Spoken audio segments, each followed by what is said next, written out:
A través de todas y cada una de las generaciones hemos visto presentes unos cuantos grupos selectos de Pokémon, ya que sus localizaciones no parecen ser una simple casualidad en cuanto a lo útiles que pueden llegar a ser. Y si bien cada entrenador es completamente libre de elegir los Pokémon que decide llevar o no, cierto es que algunos de ellos no le vendrían para nada mal a ningún equipo. En esta ocasión veremos aquellos Pokémon que se encuentran en el lugar o momento perfecto para la aventura, independientemente de si es al inicio o al final de ellas, ya que resultan increíblemente útiles y hay que destacarlo. Sin nada más que decir, podemos comenzar. Considero que la mejor manera de empezar es con Pawniard en Pokémon XY, siendo que fue el que dio la idea para este video.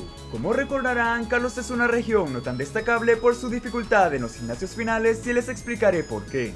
Al ser Pokémon Siniestro y Acero, Pawniard y su evolución Bisharp son opciones más que perfectas ante los tipos Hada, Psíquico y Hielo, siendo que justo al llegar a Ciudad Laver tendremos acceso al este hacia la Ruta 15 donde podremos encontrar a dicho Pokémon. Los niveles a los que aparece son ideales para que sus ataques de tipo acero dejen sin opciones al gimnasio de tipo Hada. Lo mejor de todo es que la diversión no concluye allí, ya que entre todos los Pokémon de Olimpia del gimnasio psíquico no hay un solo ataque que pueda hacerle siquiera daño neutro. Y todo termina con broche de oro, siendo que para cuando llegues al gimnasio final 100% seguro que habrá evolucionado. Ninguno de los Pokémon de tipo hielo tiene algún ataque peligroso, por lo que Bisharp es un Pokémon prácticamente sublime.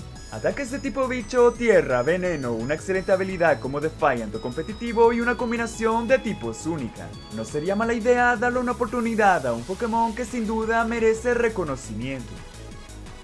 Regresando ahora un poco en el tiempo a Pokémon Esmeralda, nos encontraremos a otro tipo siniestro como Sharpedo.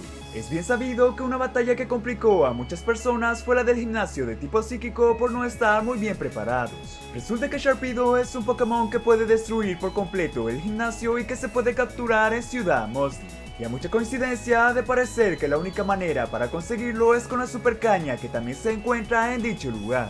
Sharpedo es un excelente atacante mixto con buenos ataques como Surf y Triturar que le ayudarán en el gimnasio. Lo mejor de todo es que ni Shatu ni Lunaton tienen nada para atacarlo directamente. En mi opinión, recuerdo que solía pensar que dicha batalla era mucho más complicada de lo que realmente es. Aún así, para cualquier entrenador que no haya decidido a su Pokémon de agua en Hoenn, Sharpedo no es una mala opción. Además de tomar en cuenta que resiste prácticamente todos los tipos que se vienen de ahora en adelante excepto el dragón. No por nada lo incluí como uno de los Pokémon que conformaban el mejor equipo Pokémon para la región de Hoenn. Aparte de Sharpedo, otro Pokémon que también aprende Triturar es Viper, aunque eso no tiene nada que ver porque este puesto es para Crobat. En Pokémon Platino, el orden original para enfrentar los gimnasios varió un poco y eso precisamente le ayudó a Zubat, un Pokémon que se puede encontrar por las noches en la ruta 204 con un 10% de posibilidades. La principal razón por la que la línea evolutiva de Crobat se queda con este puesto es que su combinación de tipos es brutal para Sinnoh. La resistencia por 4 ante planta no es lo único que lo hace excelente, sino que ningún Pokémon de Gardenia puede pegarle efectivo. Además, si eres de los entrenadores que quieren a sus Pokémon, este podría incluso evolucionar inmediatamente por amistad. Para el gimnasio de Fantina será más rápido que absolutamente todo y además contará con mordisco.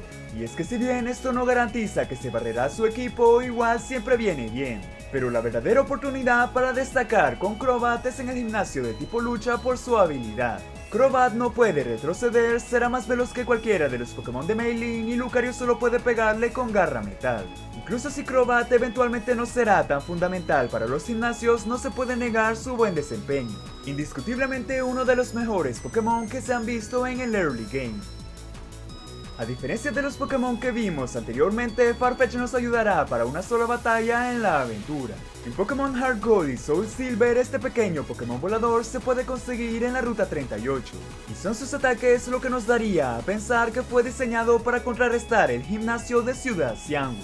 Como recordarán, el Primeape de Choc es un Pokémon conocido por utilizar la estrategia del doble equipo. Resulta que Farfetch puede aprender tanto danza espada como golpe aéreo e incluso agilidad. Lo único que podría ser peligroso son sus ataques de avalancha, pero poco más. Si logras conseguir aumentar el ataque y la velocidad, el golpe aéreo te ayudará a sobrepasar el doble equipo. No es el mejor Pokémon de todos, pero si alguna vez se te complicó esta batalla, este es el Pokémon ideal para tu equipo. Hablando de sorpresas, estoy más que seguro que no muchos veían venir a Vanillite en Pokémon Blanco y Negro. Si bien los Pokémon de tipo hielo en Unova son muy escasos, la verdad es que los últimos 4 gimnasios no son tan malos para ellos. Vanillite es posible de encontrar en el frigorífico a niveles entre 24 y 27 justo antes de enfrentar el gimnasio de Clay. La mayoría de entrenadores serán de gran utilidad para obtener experiencia y así poder enfrentar al líder. Aunque francamente Vanillite solo tiene ventaja ante Krokorok, pero las cosas cambian en el siguiente gimnasio. Para este punto, Vanillite evolucionará a Vanillish y el rayo hielo servirá ante Zubat y Umphasan. Aún estando conscientes que para el gimnasio de tipo hielo lo ideal no es llevar a tu propio tipo hielo, Vanillish puede aprender Foco Resplandor y tener una opción ante los Pokémon del líder, ya que hielo solamente resiste hielo. No hace falta mencionar que al ser dragón el gimnasio final, Vanillish es uno de los pocos Pokémon que pueden hacer un buen trabajo. No es tan veloz como Crayogonal, pero tampoco es tan frágil por el lado físico y de poder evolucionarlo antes mucho que mejor. Siendo interesante ver cómo un Pokémon tan impopular puede ser de bastante utilidad en la generación que lo vio nacer. Cambiando un poco ahora para mencionar a un Pokémon orientado totalmente a la ofensiva, tenemos a Hawlucha en X y Y. Y es que su combinación de tipos lucha volador le permite destacar en los 3 primeros gimnasios a los que se enfrentará. Ubicada al norte de Ciudad Sailash, la ruta 10 será el lugar donde podremos encontrarnos a dicho Pokémon. Es importante que Hawlucha se encuentre a nivel 19 para mantener el golpe karate, ya que será fundamental. Primeramente, Hawlucha cuenta con la habilidad Limber que lo hace inmune a la onda trueno que utiliza Amaura. Además, su neutralidad ante roca lo hace una buena opción para enfrentar a Tyro. En el gimnasio de tipo lucha no tiene absolutamente nada que temer, ya que conoce golpe aéreo y eso no es todo.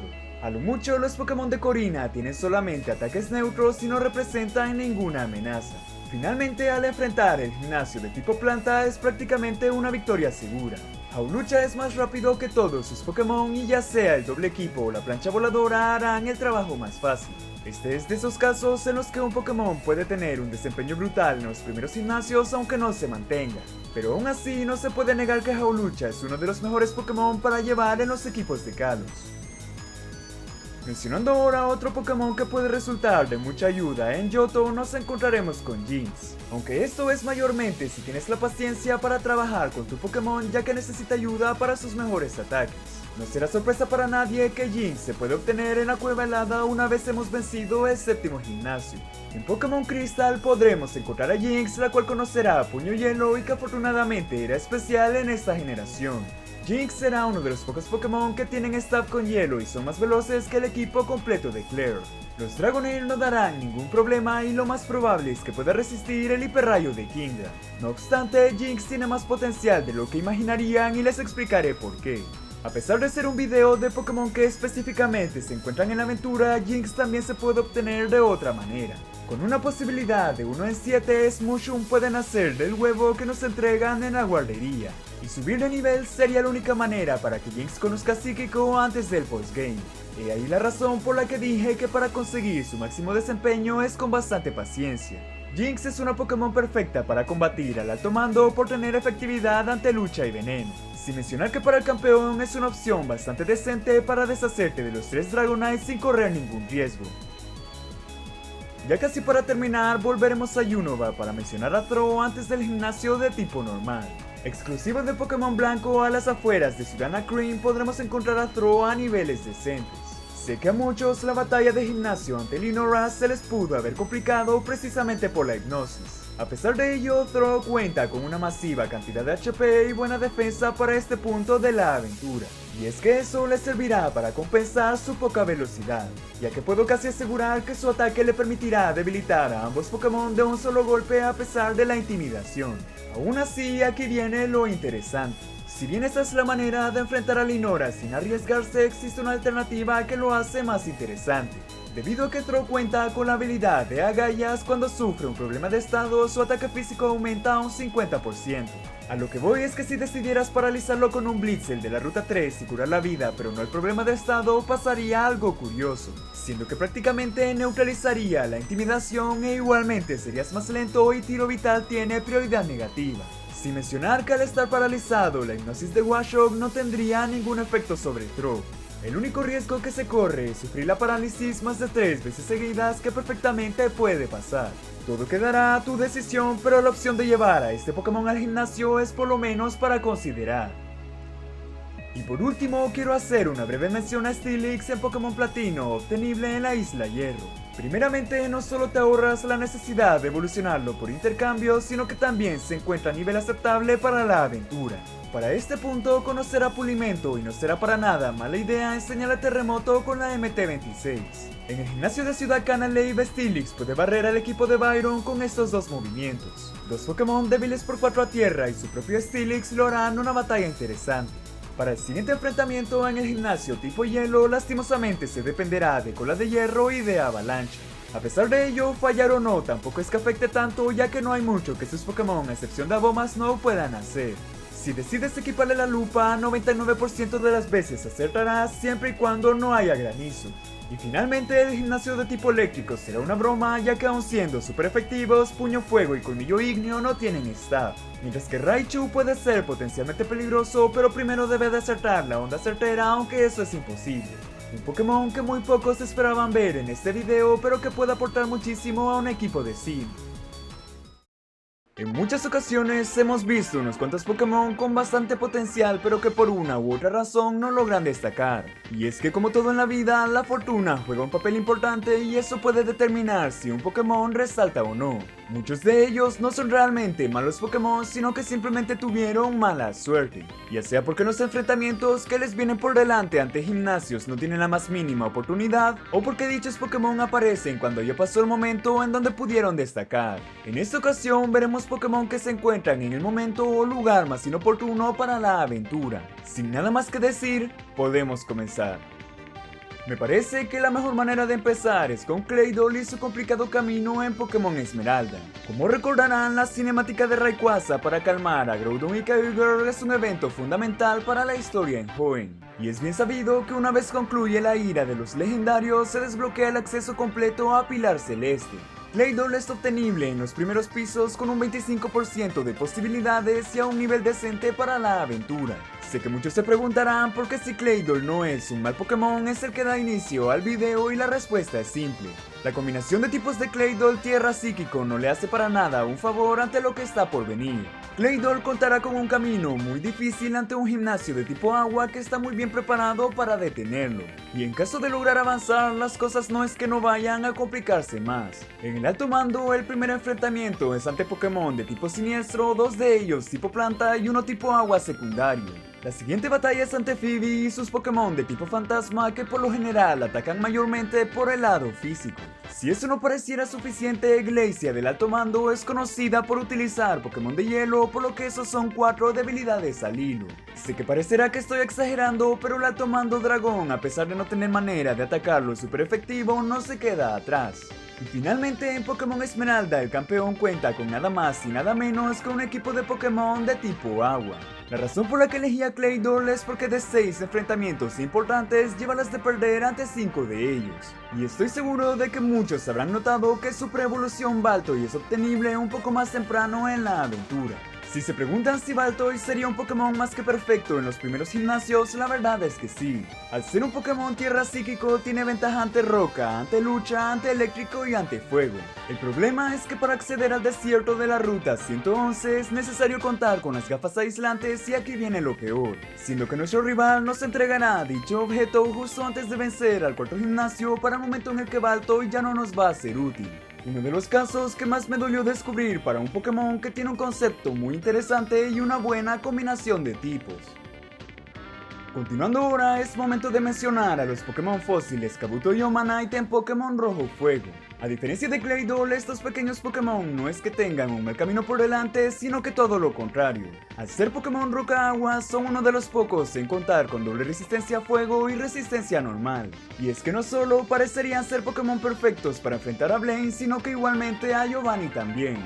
Sus ataques de tipo agua harían que no tuvieran tantos problemas ante Pokémon de tipo tierra, incluso si son débiles ante ellos. En el alto mando, ante Lorelei y sus Pokémon de hielo tienen la ventaja a su favor tanto por resistir como por atacar super efectivo. Si bien Agatha es especialista en Pokémon Fantasma, todos sabemos que su equipo es más tipo veneno y Roca resiste veneno. Mientras que con Lance la cuestión es parecida y estos Pokémon aprenden ataques de tipo hielo.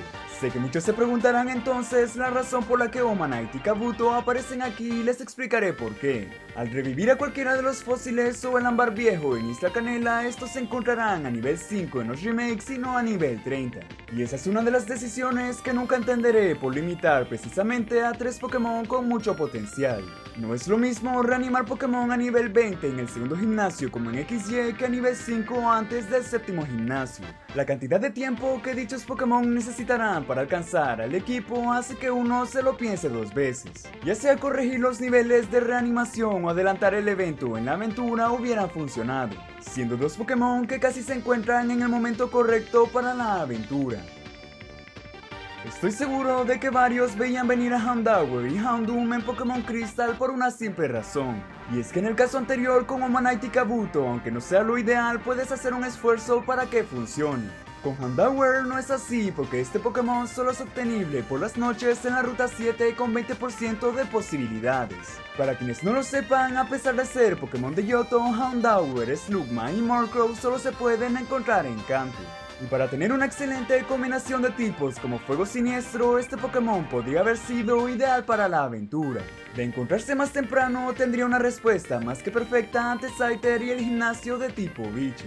Además de eso, evoluciona a nivel 24 y muy poco podrían hacer los Pokémon Fantasma de Morty en su contra. Especialmente porque la única manera que tendrían para dañarlo es con ataques de tipo fantasma y maldición. Sin contar el gimnasio de tipo lucha, de aquí en adelante los enfrentamientos son incluso mejores. Los Pokémon del gimnasio de tipo acero cuentan con muy poca defensa especial y el día soleado no hace más que mejorar su tipo fuego.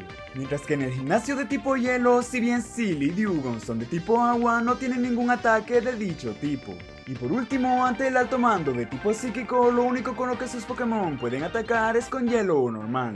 Muy parecido al caso del Larvitar, es un Pokémon que de poder conseguirse en la aventura normal y no en el postgame, seguramente habría destacado para ganarse un merecido lugar en cualquier equipo. Pero lastimosamente la única manera de conseguir esto es si decidieras intercambiarlo para darle oportunidad.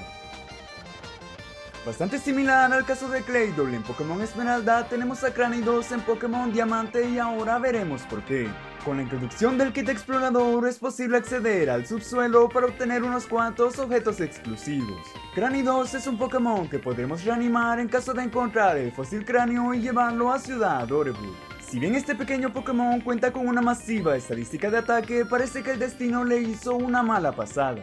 Debido a que lo más pronto que este Pokémon es obtenible es en Ciudad Eterna, donde la líder Gardenia utiliza Pokémon de tipo planta. Sin mencionar que dichos Pokémon suelen atacar mayormente por el lado especial, dejando a Cranidos sin oportunidad. Las cosas no terminan allí, siendo que el siguiente gimnasio es de tipo lucha según el orden de Diamante y Perla. No solo los 3 Pokémon de Maylin resisten los ataques de Cranidos, sino que son especialistas en recuperar vida. De hecho, no hay un solo ataque de Lucario que no le hará daño súper efectivo. Y para concluir, el gimnasio de tipo agua sería casi igual o incluso más complicado de enfrentar para Cranidos. Iniciando con Gyarados con intimidación, Quagsire con resistencia roca y finalizando con Floatzel. A pesar de ser el Pokémon insignia del primer líder de Sinnoh, Cranidos realmente parece tener un camino muy complicado en la región. De contar con mejor repartición de estadísticas y encontrarse un poco más tarde en la aventura, posiblemente destacaría más, ya que para el gimnasio de tipo hielo y los alto mando, bicho y fuego no sería una mala opción. En Pokémon Blanco 2 y Negro 2, Piloswine y su evolución Mamoswine son Pokémon obtenibles en el boquete gigante. Como sabrán, dicho lugar solamente es accesible después de ganar la 8ª medalla y he ahí la cuestión. En el video anterior con Vanillite descubrimos lo buenos que pueden llegar a ser los Pokémon de tipo hielo en Unova.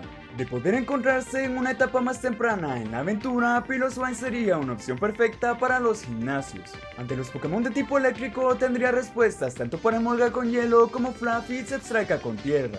En el gimnasio de Clay, tanto Crocoro como Sandslash son vulnerables ante sus ataques de tipo hielo. E incluso si Excadrill recibiera daño neutro ante esto, su otro staff de tipo tierra puede hacer un muy buen trabajo. Las cosas se complicarían un poco en el gimnasio de tipo volador debido a que solo es Guba desde Vila Hielo. Skarmory y Swanna pueden darle una buena pelea, incluso ya evolucionado a Mamoswine. Pero dejando de lado eso, Mamoswine sería prácticamente el mejor Pokémon posible para enfrentar el Gimnasio Dragón. Primeramente, su velocidad base supera y por mucho la de Druddigon, por lo que no será una amenaza. Flygon y su debilidad por 4 a hielo no tendrán ninguna oportunidad tampoco. Y finalmente, incluso si Haxorus logra utilizar una danza dragón, la prioridad de Canto Helado será más que suficiente. Un Pokémon que sin duda podría tener uno de los mejores caminos de no encontrarse tan tarde en la aventura. Si hablamos de Pokémon con mala suerte por los enfrentamientos que tiene por delante, Binacle en XY no podría faltar. Este pequeño Pokémon de tipo roca-agua se puede conseguir muy temprano en la aventura en las rutas 8 y 12 de Kalos. A primera vista parecería que este Pokémon tendría un buen desempeño por el gimnasio de tipo roca, pero no es así. Bastante similar al caso de Cranidos, Binacle cuenta con 3 enfrentamientos ante los cuales no podrá hacer nada. A pesar de que su mejor estadística es la defensa, todos los Pokémon de Corina saben puño incremento. Después de ello se viene un gimnasio de tipo planta, sabiendo que este pequeño Pokémon tiene una debilidad por 4. Todos los Pokémon de Ramos le sobrepasan en velocidad y la hierbalazo seguramente le destrozará. Además de que para este punto no es capaz de aprender nada de hielo para amortizar la debilidad.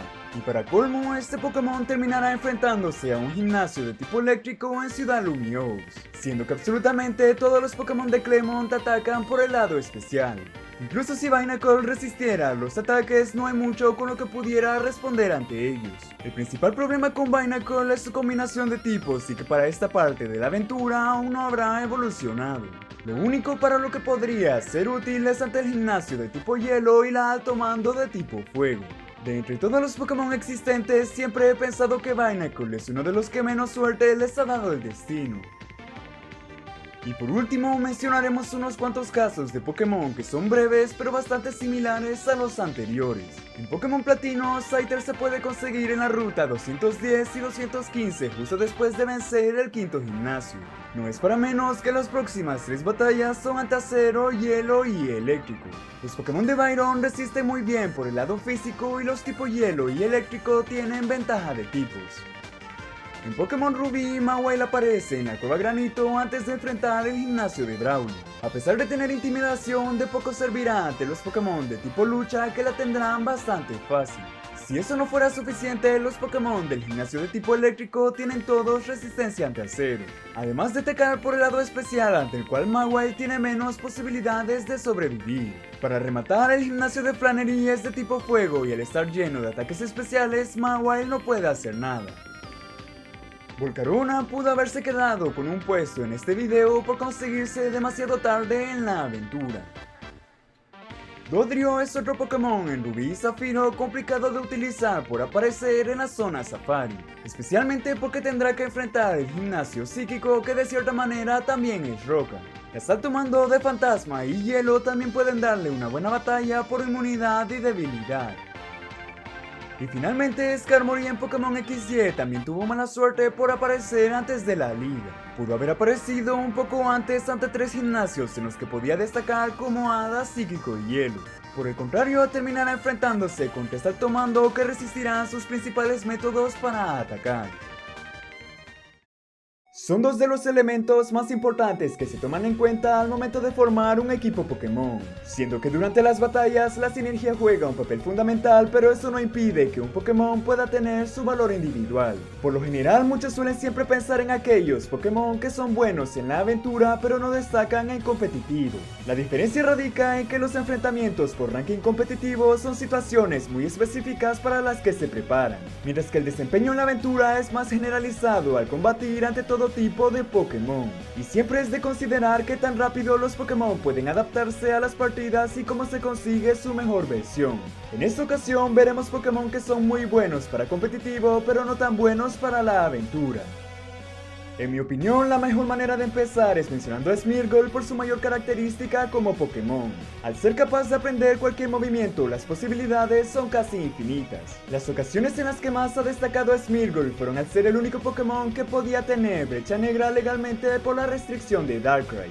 Smeargle también era un Pokémon que sabía aprovechar al máximo el relevo con su extrema versatilidad, pero posiblemente su punto más alto en la historia fue al recibir Moody como su habilidad oculta en la quinta generación. No obstante, todos los puntos a favor que mencionamos previamente no son tan fáciles para optar en la aventura. Primeramente, Smeargle solo es capaz de aprender esquema cada 10 niveles siempre y cuando lo haya utilizado antes. Es posible acelerar el proceso con los recuerda movimientos, aunque suelen aparecer en la segunda mitad de la región. Además, una de las maneras más populares para hacerlo aprender movimientos es mediante las batallas dobles. La cuestión es que para ello es necesario contar con un Pokémon que ya sepa el movimiento, pero en ese caso no tendría sentido no mantener al Pokémon de tu equipo del cual se está basando. Contar con Dark Void o Brecha Negra implicaría tener que imitarlo de Darkrai, el cual está detrás de un evento mítico, siendo que en la aventura no hay suficientes batallas dobles como para que valga la pena aprenderlo. Mientras que Moody, si bien hace que cualquier Pokémon que la tenga esté OP, necesita demasiados turnos para funcionar. Las mayores aportaciones que Smeargle puede realizar en competitivo requieren demasiada preparación como para ser factibles en la aventura. Aún así, poseer una cualidad única es algo que lo hace realmente destacar y que vale la pena mencionar, siendo posiblemente el mejor Pokémon que rompió el competitivo y es malísimo para la aventura. Continuando ahora, me parece que Fortress y Ferrothorn merecen compartir un puesto en este video al cumplir un rol bastante similar.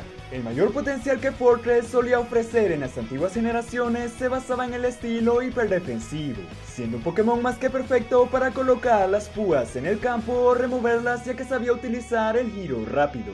Debido a su combinación de tipos, era inmune a Tormenta de Arena y Tóxico, pero un excelente usuario de este último, además de tener la oportunidad de extender su tiempo en batalla con los restos equipados para sobrevivir. Y una vez hubiese cumplido con todo lo que necesitaba, su rol era utilizar explosión y así llevarse al rival consigo. Aún así, el principal problema que estos Pokémon suelen presentar en la aventura se reduce a una simple razón, y es que difícilmente, por no decir casi nunca, una batalla tomará tanto tiempo como para requerir estalear. En las antiguas generaciones, Fortress solía aprender solamente ataques de tipo normal que valieran la pena, y al ser increíblemente lento tanto de utilizar como de entrenar, el repartir experiencia sería indispensable. Unos años después aparecería Ferrothorn para llevar el estilo de ser inamovible al siguiente nivel. Ferrothorn es capaz de colocar no solo las 3 capas de púas, sino que a eso se le añaden también las trampas rocas. Su capacidad de utilizar las drenadoras y equiparle los restos junto con su inmunidad a veneno y tormenta de arena son vitales. O por el contrario, combinar su habilidad de Iron Barbs y equiparle el casco dentado son una excelente respuesta a atacantes físicos. Este Pokémon está hecho para resistir absolutamente todo con lo que ataque al rival y recuperarse rápidamente. No obstante, al igual que Fortress, Ferrothorn no cuenta con muchas opciones ofensivas aprovechables en la aventura. La diferencia es que Giro Bola y Latigazo son ataques decentes, pero al ser más lento que la mayoría de Pokémon, por lo general tomaría el doble de tiempo entrenarles sin el repartir experiencia. Estos Pokémon han tenido un papel fundamental y bastante destacable en el competitivo de sus respectivas generaciones. Y sí, sé que en el video del mejor equipo Pokémon de Unova incluía a Ferrothorn por su capacidad defensiva.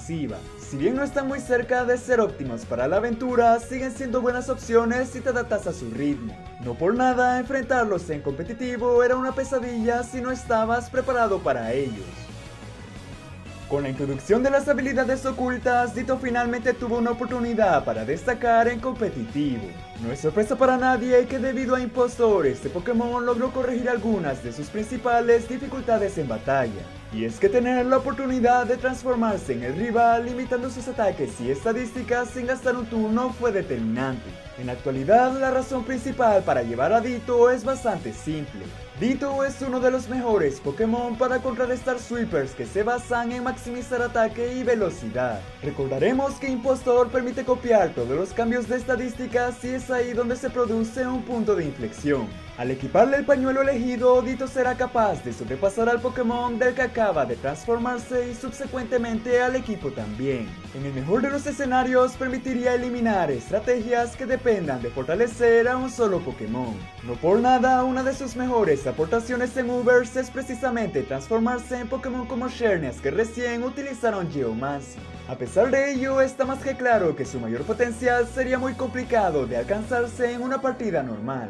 No solo Impostor le permite tener únicamente 5 puntos de poder de cada uno de los movimientos que acaba de copiar, sino que además los Pokémon de NPC suelen ser muy impredecibles al momento de decidir aumentar las estadísticas. Recordaremos que Ditto es un excelente ejemplo de utilizar la fuerza de un oponente en su contra. Sin embargo, en la aventura no es muy común que los Pokémon cuenten con coberturas ante Pokémon de su mismo tipo. Y es que si bien este no sería tanto problema, también es cierto que está muy lejos de tener tan buen desempeño como en competitivo. Volcarona siempre ha sido un Pokémon que ha sobresalido entre muchos otros de su mismo tipo. A diferencia de los Pokémon que hemos visto anteriormente, Volcarona no es un mal Pokémon para la aventura en cuestión de desempeño. En competitivo es bien sabido que cuenta con una de las mejores maneras de aumentar estadísticas con danza aleteo. En tiempos recientes, con la introducción de las Heavy Duty Boots, ha logrado sobreponerse ante su mayor debilidad, las trampas rocas. Sin mencionar uno de sus mejores aspectos al ser capaz de recuperar vida utilizando respiro.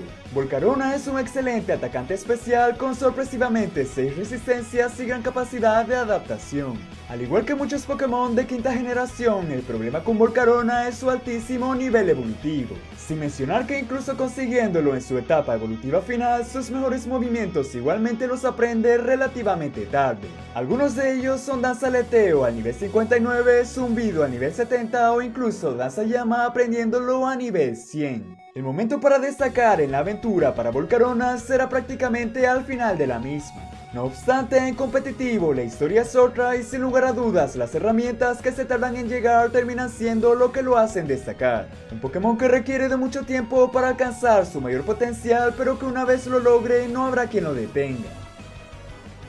Son muy pocas las ocasiones en las que un Pokémon como Parasect llega a tener un rol fundamental en competitivo.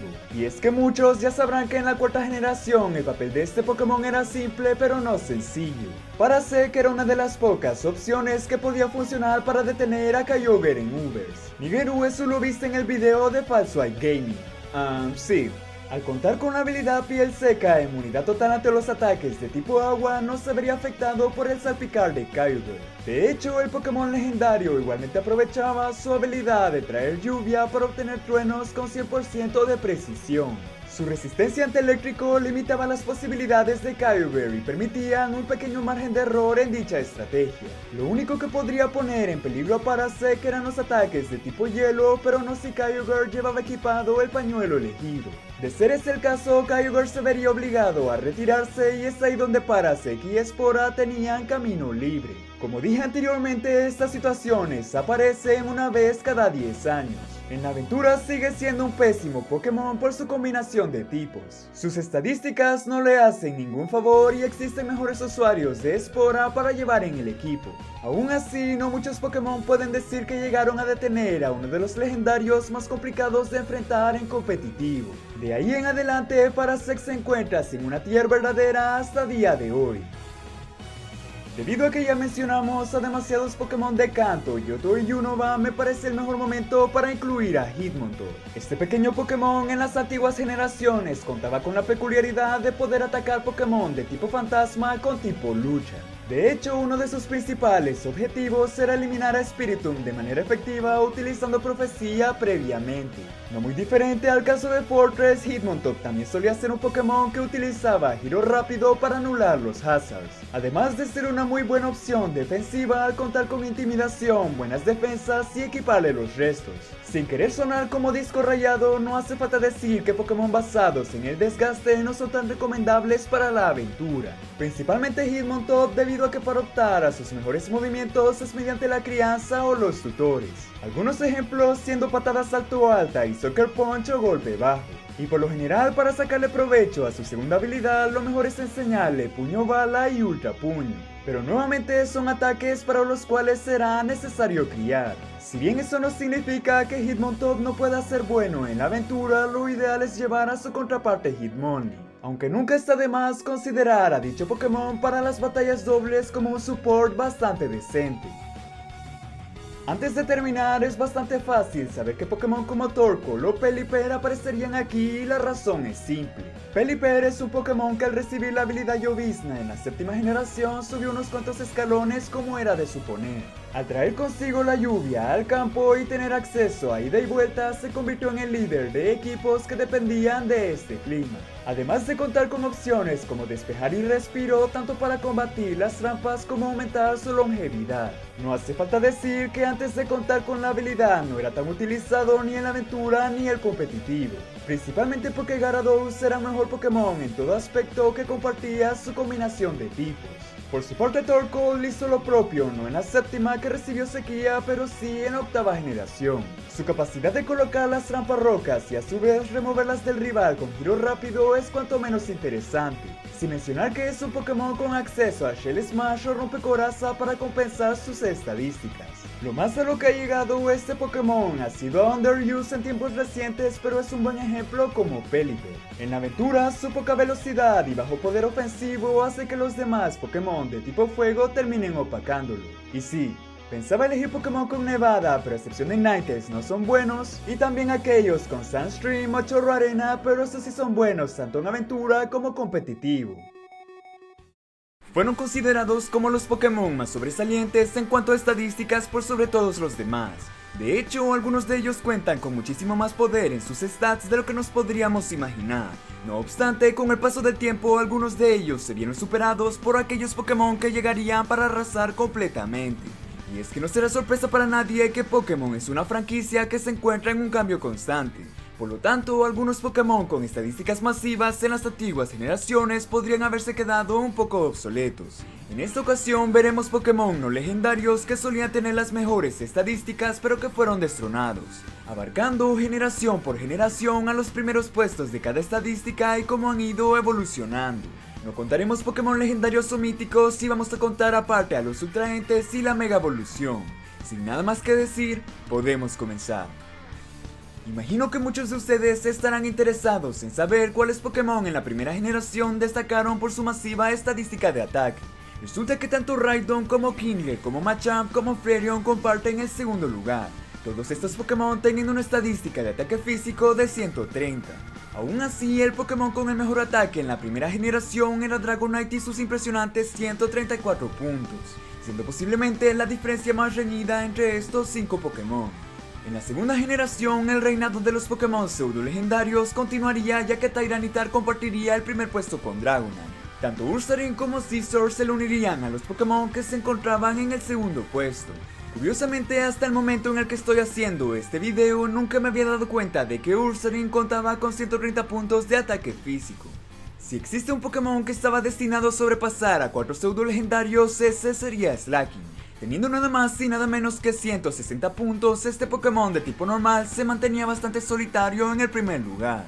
De hecho, los dos pseudo legendarios de Hoenn compartían el segundo puesto con sus decentes 135 puntos cada uno. Con la llegada de la cuarta generación se acabaría finalmente el rol dominante de cada uno de los pseudo legendarios. Rhyperior sería el Pokémon que ocuparía el tercer lugar con una masiva cantidad de 140 puntos de ataque físico. Slaking pasaría ahora a ser el segundo lugar y se vería superado por un solo Pokémon. En el primer puesto se encontraría Rampardos con una bestial cantidad de 165 puntos. De hecho, este Pokémon se veía superado únicamente por Deoxys Ataque, pero al no contar Pokémon míticos, Rampardos destrozaría todo lo que se encuentra a su paso. La quinta generación mantendría tanto a Rampardos como a Slaking, pero añadiría un nuevo Pokémon al podio. Este Pokémon podría ser solamente Haxorus con sus destacables 147 puntos. Sin embargo, con la introducción de la Mega Evolución en la sexta generación se viene lo interesante. Si llegásemos a tomar en cuenta a las Megas, Rampardos compartiría el tercer lugar tanto con Mega Gallade como con Mega Veiner. Garchomp en su forma Mega superaría a los Pokémon ya mencionados por solamente 5 puntos, llegando hasta los 170. Pero el que hasta el día de hoy ha sido el Pokémon no legendario con el ataque más alto sin contar habilidades es Mega Heracross con 185. Ahora bien, si no contáramos la Mega Evolución, Rampardos mantendría el primer lugar y Slaking el segundo.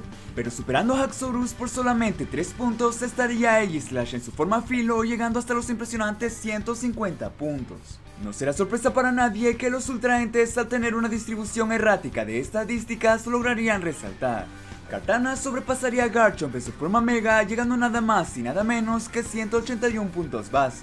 Si no contáramos ni la Mega Evolución ni los ultraentes, no habría ningún cambio real entre la sexta y la séptima generación. Y finalmente, en la actualidad y con la ausencia de mega evoluciones en la octava generación, los Pokémon con mayor ataque quedarían así. Kartana ocuparía el primer lugar con 181 por la falta de Mega Heracross. Rampardos le seguiría con 165 puntos y en el tercer lugar tendríamos tanto a Slaking como el Darmanitan de Galar en modo Zen. Ambos en un empate con 160 puntos base, pero para los curiosos, si no contáramos a los ultraentes, quedaría así. Haxorus recuperaría el tercer lugar debido a que Aegislash fue un poco nerfeado de 150 a 140 puntos. Y sí, estoy consciente de que Marowak con Hueso Grueso y Mega Magway con potencia estarían en la lista definitiva si contáramos objetos y habilidades. Si hablamos de estadísticas especiales, la primera generación destacó por una mecánica que desde entonces no se ha repetido, y no es para menos cuando todos los Pokémon solían tener tanto el mismo ataque especial como defensa especial. Debido a ello, los dos Pokémon que dominaron con su masiva cantidad de defensa especial fueron Gengar y Alakazam. Primeramente, Gengar contaba con nada más y nada menos que 130 puntos en la estadística especial. Por su parte, el Pokémon Top en la primera generación con nada más y nada menos que 135 puntos sería Alakazam. No obstante, con la llegada de la segunda generación y la división entre ataque y defensa especial, las cosas cambiarían para varios Pokémon, siendo que ahora los tres Pokémon que dominarían por dos generaciones seguidas serían Blissey, Mantine y sobre todo Shuckle. No será sorpresa para nadie que tanto Blissey como su pre-evolución son muros de defensa especial con unos admirables 135 puntos. Lo que no muchos saben es que por delante de Blissey está el inesperado Mantine sobrepasándola por 5 puntos teniendo 140. Aún así, el Pokémon que barrió con todos y cada uno de ellos no podría ser otro que no fuera Shuckle. Teniendo una diferencia de 90 puntos ante el ya mencionado Mantine, Shuckle cuenta con una impresionante cifra de 230. Para los curiosos, estos tres Pokémon no se moverían del podio sino hasta la cuarta generación, en donde Probopass lograría quedarse con el segundo lugar, ya que contrario a lo que se esperaría, este Pokémon tiene 150 puntos de defensa especial. En la quinta generación, el Pokémon con mayor defensa especial de Unova sería Cryogonal con 135, a pesar de que esto no le bastaría para quedarse con un puesto en este video. Pero si hablamos de competitividad, la sexta generación es posiblemente la que introdujo a más Pokémon con una bestialidad de defensa especial. Por un lado, en el tercer lugar ahora lo comparten tanto Probopass como Carvin, como Goodra, como Aegislash en su forma escudo. Si con 150 puntos esos Pokémon estaban empatados, estaba más que claro que tendría que llegar uno para superarlos completamente. Y no es para menos cuando Florges posee la increíble cantidad de 154 puntos de defensa especial. De hecho, hasta el día de hoy, Florges mantiene el segundo lugar en defensa especial, ya que ni la séptima ni la octava generación introdujeron Pokémon que lo hayan logrado sobrepasar. Posiblemente la estadística en la que ha habido un Pokémon más dominante que todos es definitivamente el HP.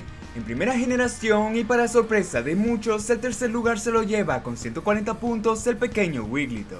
Por delante del mismo no podría estar otro Pokémon que no fuera Snorlax con 160. No obstante, creo que ya todos sabemos que el Pokémon que se queda con el primer lugar es definitivamente Chansey. Aún con esos masivos 250 puntos de HP, existe un solo Pokémon no legendario que podría sobrepasar a Chansey y esa es nada más y nada menos que su evolución Blissey. Con 255 y 190, Blissey y Wobbuffet respectivamente arrasaron a todos los demás Pokémon. Con fines de dinamismo, en el video el primer lugar lo compartirán tanto Chansey como Blissey para poder incluir a más Pokémon. En la tercera generación el único cambio que notaríamos sería por el tercer lugar, ya que Wailord le arrebataría el puesto al ya mencionado Snorlax. Como ya se imaginarán, estos tres Pokémon se mantendrían en el podio durante las próximas 3 generaciones. El único Pokémon que mínimamente se les llegó a acercar fue el Momola con sus impresionantes 165 de HP. Ahora bien, si llegásemos a contar tanto a la Mega Evolución como a los Ultraentes, habría un último cambio, siendo que Guzzlord cuenta con una bestialidad de 233 puntos para quedarse con el segundo lugar solo por detrás de Blissey. En resumen, desde la tercera generación, tanto Blissey como Wobbuffet como Wailord han sido los dominantes en la estadística de HP. Para los curiosos, en el ataque especial al igual que la defensa especial, tanto Gengar como Alakazam dominaban con 130 y 135 puntos respectivamente. Esto debido a la mecánica de mantener una sola estadística especial, pero en la segunda y tercera generación no habría ningún Pokémon que pudiera despojarlos del podio. De hecho, en el tercer lugar se encontraban dos Pokémon de tipo psíquico, los cuales eran Exeggutor y Gardevoir con 125 puntos cada uno. Además que solamente Espeon empataría con Gengar con los ya mencionados 130 de ataque especial. Lo interesante viene en la cuarta generación. Primeramente, tanto Glaceon como Magneson se unirían a Espeon y Gengar en el club de los 130. Sin embargo, el Pokémon que empataría en el primer lugar con Alakazam no podría ser otro que no fuera Porygon Z. Sorpresivamente, la quinta generación pondría la vara aún más en alto porque los tres primeros lugares cambiarían completamente. Volcarona empataría con los ya mencionados Alakazam y Porygon Z con 135 puntos. Darmanitan en su modo Zen se quedaría con el segundo lugar con 140 y Chandelure se alzaría con nada más y nada menos que 145. Ahora bien, dividiendo tanto con la Mega Evolución como sin ella, en la sexta generación el podio nos quedaría así. Alakazam y Gengar retomarían el trono con sus formas Mega Evolucionadas con 175 y 170 puntos respectivamente. Mega Ampharos y Mega Gardevoir compartirían el tercer lugar con 5 puntos menos que el ya mencionado Mega Gengar. No obstante, sin la Mega Evolución, un nuevo contendiente se coronaría con el primer lugar y ese sería Islash con 150 puntos. En la séptima generación y con los recién añadidos Ultra Entes, Xurkitree sobrepasaría a Mega Gengar en el segundo lugar con la abismal cantidad de 173. Pero sin Megas ni Ultra Entes, Aegislash seguiría siendo el primero. Vikavolt empataría a Chandelure por el segundo con 145 y Wishiwashi empataría a Darmanitan en modo Zen por el tercero con 140. Aún así, en la actualidad, si contásemos a los Ultra Entes, Xurkitree sería el no legendario con más ataque especial con 173, seguido por su compañero Blacephalon con 151 y en tercer lugar un empate entre Vikavolt, Chandelure y Cursola. Si no contáramos ni legendarios, ni Mega Evolución, ni Ultra Entes, el Pokémon con más ataque especial sería un triple empate con 145 puntos. Nunca imaginaría que Cursola, Vikavolt y Chandelure tendrían una estadística tan alta. Y no, Greninja Ash no es una Mega, pero tampoco lo podemos contar. Aegislash en su forma Filo, Darmanitan en su modo Zen y Wishiwashi en su forma Barco comparten el segundo lugar. Y finalmente Hatterene se quedaría con el tercer lugar con 136 puntos. Posiblemente la estadística que menos ha aumentado con solamente 10 puntos de primera a octava generación. Solo por detrás de los 250 puntos de HP que tenía Chansey, la estadística más alta en Pokémon alguno era la defensa de Cloyster. Este Pokémon contaba con una masiva cantidad de 180 puntos, mientras que el Pokémon que más se le acercaba con 160 era Onix. Al igual que con la defensa especial, en la segunda generación llegaría Shuckle para quedarse con el primer lugar. No por nada, este Pokémon no se moverá del podio en las próximas generaciones. A pesar de todo, con la evolución Onix pasaría a convertirse en Steelix, manteniendo el segundo lugar con unos impresionantes 200 puntos. En la tercera generación, Aggron lograría hacerse con un empate en el tercer lugar junto a Cloyster por tener 180 de defensa física. Para sorpresa de muchos, estos Pokémon no se verían superados hasta la sexta generación por la introducción de la Mega Evolución. Si llegásemos a contar a las formas Mega Evolucionadas, tanto Aggron como Steelix avanzarían para empatar con el Pokémon que antes lo superaba. Si no contáramos a la Mega Evolución, un nuevo contendiente se quedaría con el tercer lugar y este sería nada más y nada menos que Avalugg. Con 184 puntos, este Pokémon de tipo hielo sobrepasaría tanto a Cloyster como a Aggron normal. No obstante, en la séptima generación, con la llegada de los Ultra Entes, un nuevo Pokémon disputaría el segundo lugar. Y es que Stakataka se acerca mucho a los demás teniendo 211 puntos en la defensa física. Debido a que en la octava generación la Mega Evolución fue removida, tenemos solamente dos opciones posibles. Si contásemos a los Ultra Entes, el primer lugar sería Shuckle, el segundo Stakataka y el tercero Steelix. Si no contásemos a los Ultra Entes, Steelix pasaría al segundo lugar y el pequeño Avalugg obtendría la medalla de bronce. Y por último, la única estadística que nos falta es la velocidad. En la primera generación, el empate por el segundo lugar con nada más y nada menos que 130 se lo llevarían tanto Jolteon como Aerodactyl. De hecho, el Pokémon legendario Mewtwo compartiría ese puesto, pero no podemos incluir aquí a los Pokémon legendarios. Aún así, el Pokémon que dominaría tanto la primera como la segunda generación en cuanto a velocidad sería Electro. Con 140 puntos, este Pokémon de tipo eléctrico se mantendría solitario en el primer lugar. En la segunda generación, Crobat se uniría a los ya mencionados Jolteon y Aerodactyl con sus impresionantes 130 puntos. Pero como ya es costumbre, Ninjask y la tercera generación llegarían para cambiar las cosas. Con 160 puntos bajo sus alas, este Pokémon de tipo bicho sigue siendo hasta la fecha el Pokémon no legendario mítico con más velocidad. Tanto así que en la cuarta generación no cambiaría en nada, pero en la quinta generación sí aparecería un nuevo contendiente. Accelgor se llevaría el segundo lugar, sobrepasando Electrode por 5 puntos con sus impresionantes 145. Es más, si no contáramos ni la Mega Evolución ni los Ultra Entes, estos tres Pokémon seguirían ocupando el podio hasta el día de hoy. Contando la Mega Evolución, tanto la Kazan Mega como el Aerodactyl Mega llegarían hasta los 150 puntos en velocidad. Increíblemente, en la séptima generación y con la inclusión de los Ultra Entes, Pheromosa se quedaría con la medalla de plata por un solo punto, ya que cuenta con nada más y nada menos que 151. Sorpresivamente, Electrode ganó 10 puntos en velocidad, llegando hasta 150. Por lo que sin contar ni a Deoxys velocidad ni al recientemente añadido Regieleki, los Pokémon que se llevarían el puesto serían los siguientes. Si contáramos Ultra Entes, el primero sería Ninjas, la segunda Pheromosa y el tercero el veterano Electrode. En el estilo puro, sin legendarios, ni megas, ni ultra entes, el primero siempre sería Ninjas, que el segundo sería Electrode y el tercero sería Accelgor. Y con ello hemos analizado la evolución de los Pokémon no legendarios con mejores estadísticas a través de las generaciones. Si algo hemos aprendido de Pokémon a través de los años es que una habilidad puede cambiar completamente el desempeño de líneas evolutivas enteras. En términos sencillos, cuando Pokémon introducen nuevas habilidades, van a existir varias especies que las van a aprovechar excepcionalmente. Y es precisamente esta la temática del video. En esta ocasión veremos aquellos Pokémon que solían tener las peores habilidades pero que cambiaron completamente. Como ya se imaginarán, uno de los primeros ejemplos que se nos viene a la mente es el caso de Nidoqueen y Nidoking. Y es que antaño, en la cuarta generación, estos Pokémon contaban con una peculiar habilidad conocida como rivalidad. Pasado un tiempo y con la introducción de las habilidades ocultas, estos pasarían a recibir ni más ni menos que potencia bruta. Para empezar, la habilidad rivalidad tiene el peculiar efecto que al momento de combatir, todo ataque hará más daño a Pokémon que sean del mismo género que el portador. Aún así, rivalidad no estaría aquí si no fuera por el efecto secundario, el cual indica que también haremos menos daño a Pokémon del género opuesto. Es decir, un Nidoking con rivalidad hará 25% más de daño a Pokémon machos y una Nidoqueen 25% más de daño a Pokémon hembras. El problema es que tanto en la aventura como en competitivo, el género de un Pokémon raras veces es un factor determinante. Sin mencionar que dicha habilidad no funciona con Pokémon que no posean género, por lo que virtualmente si un tercio de Pokémon fueran solo machos, un tercio fueran solo hembras y un tercio no tuvieran género, habría un 66% de probabilidades que la habilidad sea neutral o incluso desventajosa. No obstante, cuando estos Pokémon obtuvieron potencia bruta, las cosas cambiarían en múltiples aspectos. Empezando primeramente porque dicha habilidad permite aumentar la potencia de cada movimiento con efecto secundario en un 30% solo por el módico precio de ignorar dicho efecto secundario.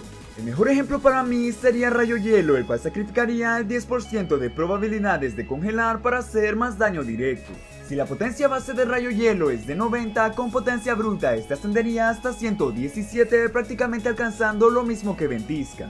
Sin mencionar que no solo mantendrías el 100% de precisión y la cantidad del PP aunque sin poder congelar, siendo lo mejor de todo que tanto Nidoqueen y Nidoking pueden equiparse la vida esfera y no sufrir los efectos secundarios de daño por retroceso, algo que le permitió a ambos Pokémon cambiar por completo sus estrategias y subir unos cuantos puestos en el competitivo. Cambiando un poco ahora la perspectiva, nos encontraremos con Slowbro y Slowking. Resulta que estos Pokémon agua psíquico en las antiguas generaciones contaban con Despiste como su habilidad principal. Y más o menos como en el caso mencionado anteriormente, las habilidades relacionadas al género y la infatuación no son exactamente las mejores. El único propósito real de la habilidad Despiste es evitar que un Pokémon sea afectado por la atracción y otras habilidades de enamoramiento. En la aventura a través de las regiones, las únicas veces que un Pokémon utiliza atracción son el Mismagius de Agatha y también la Miltank de Whitney, al menos en lo que recuerdo haber jugado. En competitivo, ningún Pokémon como Clefable va a elegir Gran Encanto por sus otras habilidades como Ignorante o Muro Mágico. No es exactamente una habilidad inútil, pero es demasiado ocasional como para que valga la pena. Por otro lado, con la llegada de las habilidades ocultas en la quinta generación, ambos Pokémon recibirían regeneración. Para los curiosos, regeneración permite al Pokémon que la tenga recuperar un tercio de su HP máximo cada vez que es retirado. Esto incluye cambios, movimientos como volteo cambio e ida y vuelta, como ser sacado del campo con cola dragón, entre otros. Prácticamente es una manera de poder salvar a un Pokémon con poca salud y reservarlo para un punto avanzado en el combate.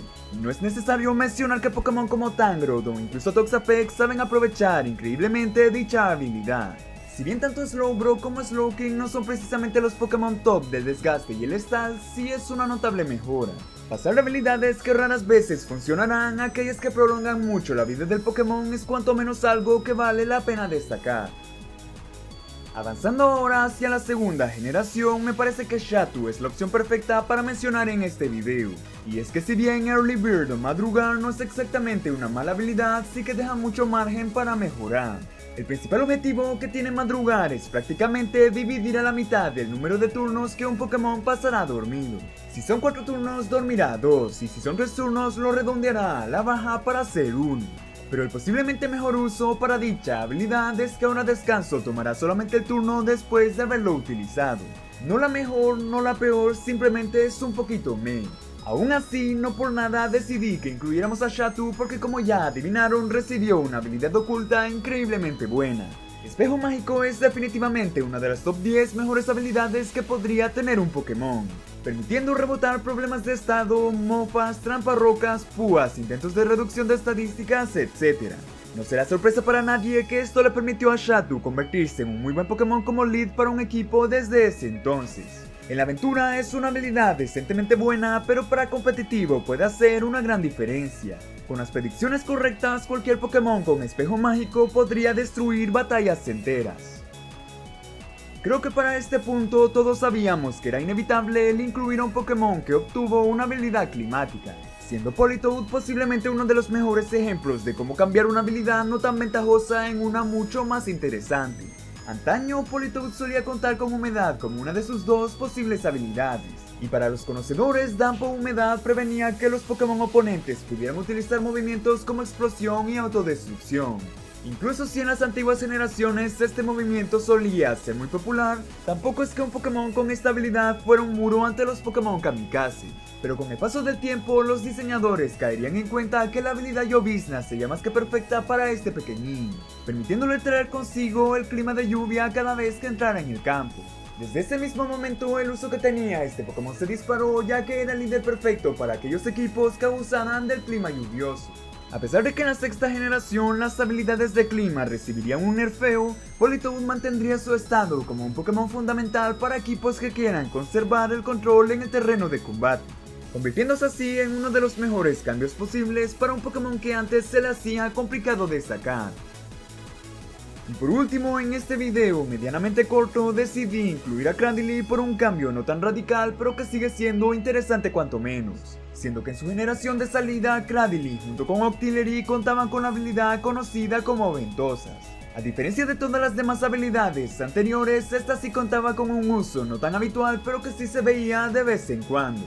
Ventosas permite al Pokémon que la tenga no verse afectado por movimientos que lo fuerzan a ser retirado del campo, anulando remolinos, rugido, efectos secundarios como la tarjeta roja o aquellos de cola dragón y otros más. El único uso práctico para dicha habilidad era para equipos de Baton Pass o relevo, por lo que Cradily ganó un lugar medianamente importante.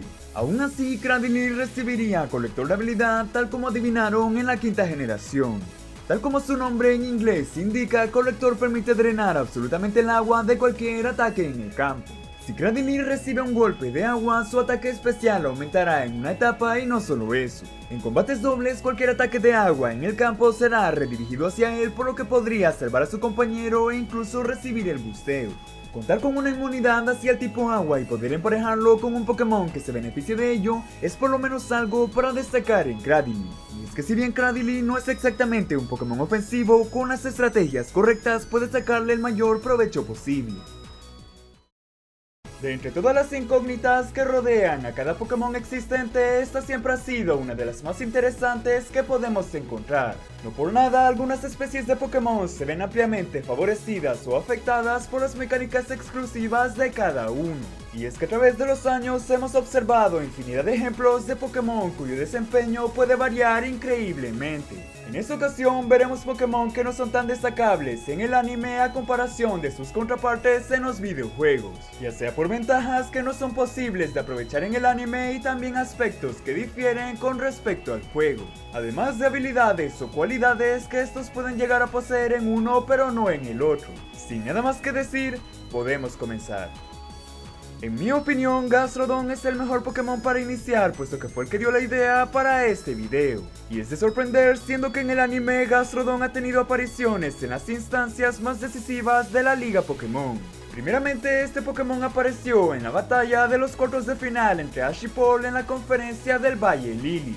Irónicamente, Gastrodon comenzó con un rendimiento bastante decente al neutralizar los ataques de Staraptor con su propia versión del Contra Escudo. Además de eso, una combinación de golpe al cuerpo que intentaría rematar con Hidropulso estuvieron cerca de debilitarlo. No fue sino hasta que Staraptor sería regresado para enviar a Buizel que las cosas se complicarían, utilizando primeramente su ataque insignia de Aquajet de hielo y justo después un puño hielo terminaría debilitándolo. Varios años después, en la famosa batalla de Iris contra Cynthia en el torneo de maestros, Excadrill y Gastrodon tendrían un enfrentamiento. Si bien el Pokémon de tipo agua iniciaría con la ventaja de tener el clima a su favor con Danza Lluvia, recibiría la garra metal directamente. Una combinación de agua lodosa para atacar y justo después armadura ácida para defender parecerían darle la delantera a Gastrodon. Aún así, la increíble resistencia de Excadrill para no sucumbir ante el agua lodosa le llevarían a conectar un devastador ataque de perforador. En las semifinales de la clase maestra, el mismo Gastrodon debería de enfrentarse ahora contra Pikachu. Como vimos anteriormente en el video del equipo de Journeys de Ash, Pikachu esquivaría habilidosamente el intento de Tierra Viva, y con su característica combinación de cola de hierro para regresar la roca afilada sería inminente lo que pasaría, ya que un excelente ataque rápido le permitiría a Pikachu debilitar a un Pokémon que parecería tener la ventaja total, dejando en evidencia que en el anime la poca velocidad y capacidad de evasión de Gastrodon suelen sentenciarlo de vez en cuando. Por otro lado, la contraparte de Gastrodon en los videojuegos no podría estar más lejos de su versión en el anime. Este Pokémon no solo cuenta con una de las mejores combinaciones de tipos para cualquier región en cuanto a gimnasio se refiere. Gastrodon tiene no solo resistencia ante acero por el tipo agua, sino también una manera de responder súper efectivo con tierra. Su inmunidad ante eléctrico le permiten arrasar con los Pokémon de Volkner sin muchas complicaciones. Sin mencionar que su ventaja suprema ante Pokémon de tipo tierra y fuego lo hacen una opción ideal para llevar al alto mando. De hecho, Gastrodon cuenta con una de las mejores habilidades como colector, añadiéndole una fundamental inmunidad ante agua. En competitivo, este Pokémon puede tanto ser el aliado perfecto o counter perfecto ante equipos de clima de lluvia, especialmente porque estos suelen depender de ataques de agua cuya habilidad lo hacen inmune o eléctrico, ante lo cual su tipo tierra lo mantiene seguro. Por lo general, Gastrodon tiene un amplio moveset, pero con opciones como escaldar, rayo hielo, tierra viva, terremoto o recuperación está bastante bien. Cualquier ataque que no sea de tipo planta difícilmente llegará a debilitarle, por lo que Gastrodon es una buena opción defensiva. Es sorpresivo ver una diferencia tan grande en el anime con respecto a su versión en los videojuegos, especialmente viniendo de dos de los mejores entrenadores de Sinnoh como Cynthia y Paul. Nuevamente, no es que Gastrodon en el anime sea un mal Pokémon, sino más bien que en los videojuegos es demasiado bueno. Continuando ahora, considero que Starmie es uno de los Pokémon de primera generación que sufrió el síndrome del anime. No por nada, su aparición más memorable fue en el equipo de Misty en la primera temporada en la batalla de gimnasio. De hecho, en su enfrentamiento ante Pichoto tuvo notablemente varias complicaciones ante el remolino y el ataque ala. Y si bien logró responder en múltiples ocasiones con embestida y giro rápido, eventualmente Pichoto lo sacaría del campo. Poco tiempo después, Starmie sería derrotado con facilidad por un Graveler en un duelo que no parecería ser tan complicado. Cuando los protagonistas visitaron el SSA, notaríamos como el Raticate del caballero vencería a un Starmie con super dientes. En el popular episodio de Adiós Psyduck en las Islas Naranja, Marina contaba con un Starmie al momento de enfrentar a Misty. Los intentos de atacar con embestida y rayo burbuja no tendrían efecto alguno, ya que Golduck lo remataría con hiper rayo. Hablando de las Islas Naranja, Squirtle y Ash enfrentarían a Rudy, su Starmie, el cual sorpresivamente conocería el ataque de rayo. Logrando liberarse utilizando la hidrobomba, Squirtle aprendería el cabezazo y así daría el golpe final para obtener la victoria. Es innegable que Starmie ha perdido demasiadas veces para ser un Pokémon tan dominante en el ámbito competitivo. La principal razón para ello es que en el anime el acceso a sus mejores ataques es mucho más remoto y complicado y eso lo termina condenando. Tanto para la aventura como para competitivo, Starmie es un excelente Pokémon en casi cualquier aspecto que se pueda pedir. Su tipo psíquico le otorga ventajas ante los gimnasios de tipo veneno y los alto mando de tipo lucha. Además, su tipo agua lo convierten en una excelente opción para enfrentar tanto a Blaine como a Giovanni. Starmie cuenta con excelentes estadísticas, destacando en ataque especial y velocidad, y siendo de primera generación no son poca cosa. No obstante, en donde más suele diferir el Starmie del anime con respecto a los videojuegos es en los movimientos. Starmie siempre ha tenido muchas opciones como Surf, Hidrobomba, Rayo, Rayo Hielo, Ventisca o Psíquico. Al igual que Gastrodon, este puede aprender recuperación e incluso puede funcionar como apoyo con el ya conocido Giro Rápido. Si hay una palabra que define muy bien a Starmie es versatilidad, un excelente Pokémon en todos los ámbitos posibles. Y no es para nada fácil asimilar que en el anime ha ganado tan pocas batallas para ser uno de los mejores Pokémon de primera generación. Estoy casi seguro que muchos no esperarían encontrar aquí a Scolipede, pero la verdad es que también califica. En el anime, la primera impresión que obtendríamos de Scolipede sería, como no es de sorprender, la de un Pokémon increíblemente intimidante. O al menos así habría sido, de no ser porque Excadrill, que en aquel momento no obedecía a Iris, se enfrentaría contra él. Estoy consciente de que en oportunidades reales Scolipede lleva las de perder ante Excadrill, pero caer tan fácilmente ante una taladradora, pues no nos daría una imagen acertada de su verdadero poder. Tiempo después, en una batalla doble entre Scolipede y Seismitoad contra Krokorok y Pikachu, las cosas no cambiarían mucho. Y es que la bomba lodo sería sobrepasada por la electrobola de Pikachu y Krokorok, atacando con triturar impactaría a Seismitoad. Ambos Pokémon caerían, pero eso no sería todo.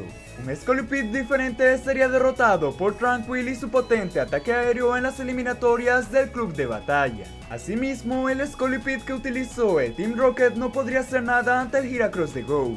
La única batalla más que decente que ha tenido Scolipede fue en el gimnasio de Ciudad Beerbank cuando Ash enfrentó a Roxy, venciendo a Libani a pesar de haber perdido ante Pignite, y es ahí donde identificamos el problema principal.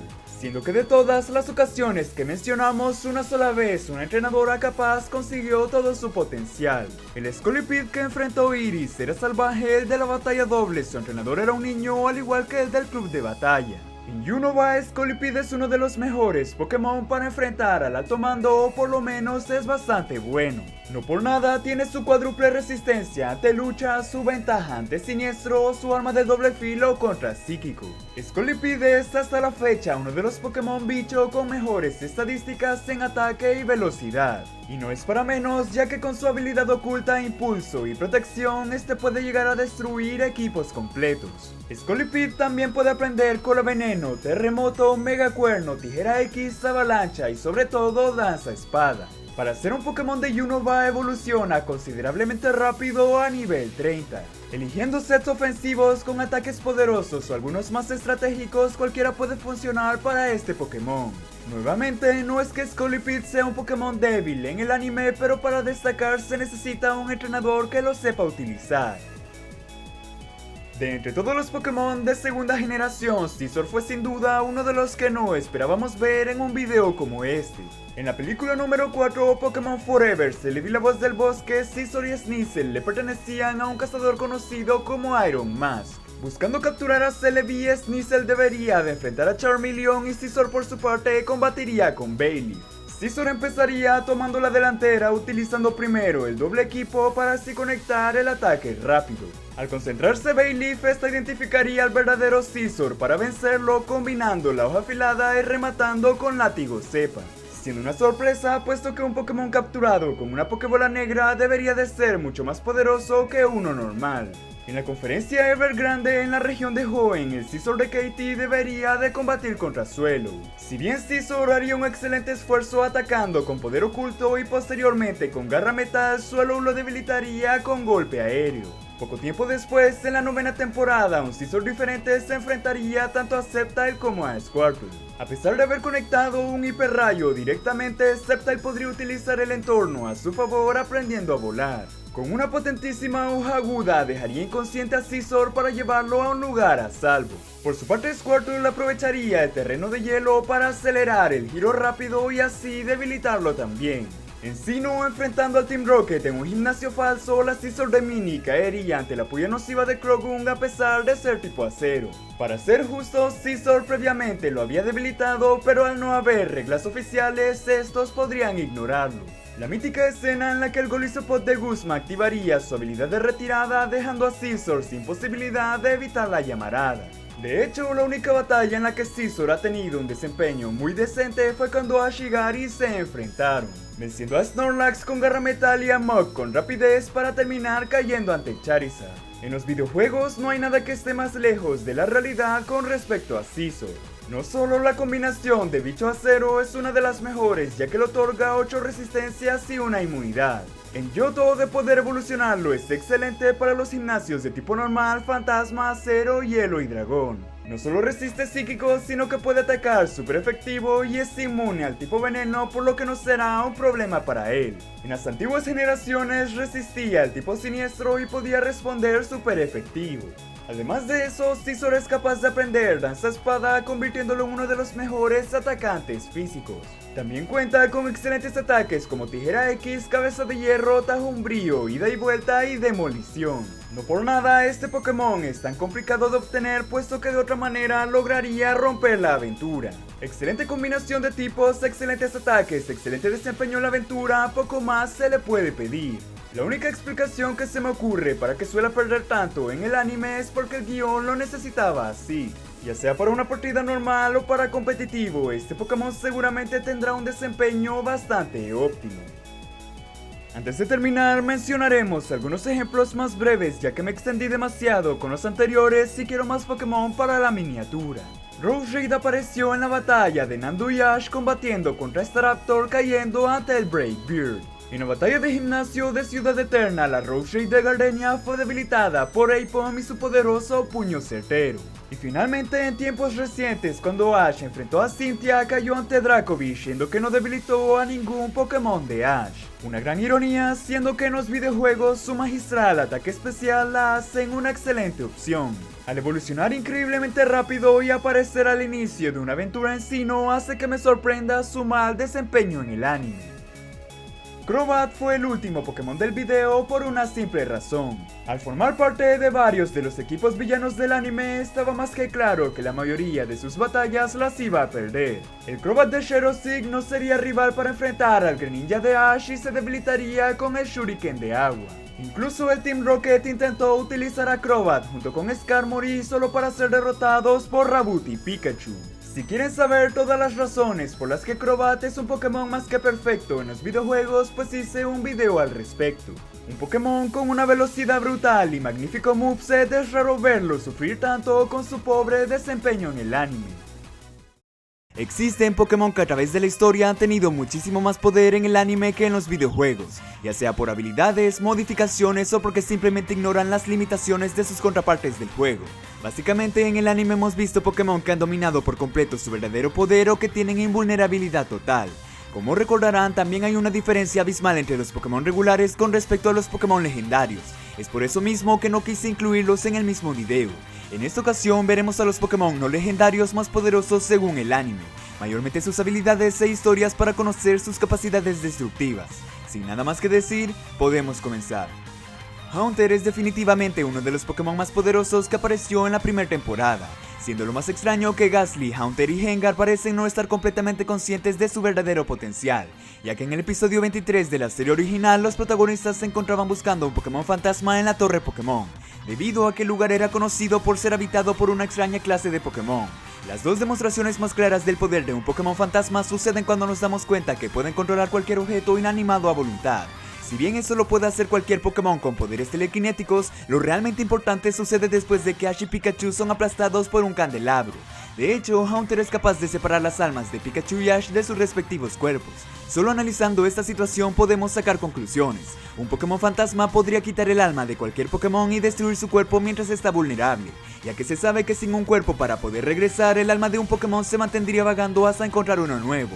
A pesar de que no sabemos si en ese estado Pikachu era capaz de atacar, las temporadas más nuevas podrían casi confirmarlo, ya que como hemos explicado anteriormente, un Ghost y un Pokémon fantasma son completamente diferentes. Solo el hecho de poder sacar el alma de cualquier Pokémon hacen que Haunter se convierta en un Pokémon peligroso, ya que no lo mencioné, pero durante todo el episodio Gastly, Haunter y Gengar solo estaban jugando, lo que deja a la imaginación el verdadero potencial destructivo que podrían tener uno de estos Pokémon. Ya que estamos hablando de temas astrales, me parece que VGM es la opción perfecta para continuar. Mientras los protagonistas se encontraban en Isla de Colora, observarían una estrella fugaz. No obstante, dicha estrella resultaría ser la nave espacial de un grupo de VGM. Bastante cerca de allí, el Team Rocket estaba buscando un amuleto moneda. Para hacer corta la historia, los VGM habían hipnotizado a toda la ciudad, ya que a través de sus poderes de control mental son capaces de manipular por completo a cualquier humano Pokémon y de acceder a sus recuerdos. De hecho, la única razón por la que hicieron esto es porque su nave había tenido una falla, debido a que habían perdido la pieza más importante que resultaría ser el amuleto moneda que tenía James. Buscando cómo solucionar el problema, Ash y Pikachu junto con Jesse y James encontrarían la nave espacial de los VGM, y es allí donde descubrirían la verdad, ya que incluso les preguntaron a los VGM si pretendían dominar el mundo. Al darse cuenta que solo buscaban reparar su nave, Ash y Pikachu recuperarían el amuleto moneda y lo devolverían. Para quien no lo sepa, eso significa que VGM puede controlar por completo a cualquier humano o Pokémon. Las únicas excepciones son los Pokémon que no sean lo suficientemente inteligentes o por el contrario si son aún más dotados que ellos. Al igual que VGM, en el episodio 19 de la 17ª temporada aparecería un Malamar que también contaba con habilidades hipnóticas, ya que durante el episodio una extraña mujer conocida como Madame X intentaba capturar a Pikachu. Primeramente, Malamar logró hipnotizar a Jesse y James, y después de eso tomó control de Serena, Bonnie y Clemon. La diferencia entre VGM y Malamar es que este último sí tenía intenciones de dominar el mundo, ya que según la Pokédex los poderes hipnóticos de Malamar son los más poderosos del mundo Pokémon. De hecho, de no haber sido por el robot Pikachu que había construido Clemont, no hubieran rescatado a los protagonistas y a Madame X, quien resultó ser la oficial Jenny controlada por Malamar. Incluso el mismo Malamar, acompañado de otros dos, volvería a aparecer tiempo después, siendo su nuevo plan controlar a los científicos más importantes de Kalos para crear cristales de energía para activar su dispositivo. De hecho, los tres Malamar capturarían a los protagonistas a excepción de Clemon, James y Meow. Afortunadamente, un grupo de Malamar buenos junto con Inkey se encargarían de detener sus planes. No obstante, solo de imaginar el poder del control mental de estos Pokémon es interesante, ya que como mencioné pueden hipnotizar a cualquier Pokémon lo suficientemente inteligente, pero aún así, imaginando que no pudieran controlar a un Alakazam o un Metagross, sí podrían hipnotizar a un Pokémon como Hydreigon que los vencería fácilmente. Además, los planes malévolos de Malamar dan mucho en qué pensar, ya que técnicamente contarían con el poder de cada Pokémon o persona que sean capaces de controlar. Mucho tiempo atrás en la primera película conoceríamos un tipo diferente de Pokémon, ya que como sabrán Mewtwo fue un clon hecho a partir del ADN de Mew.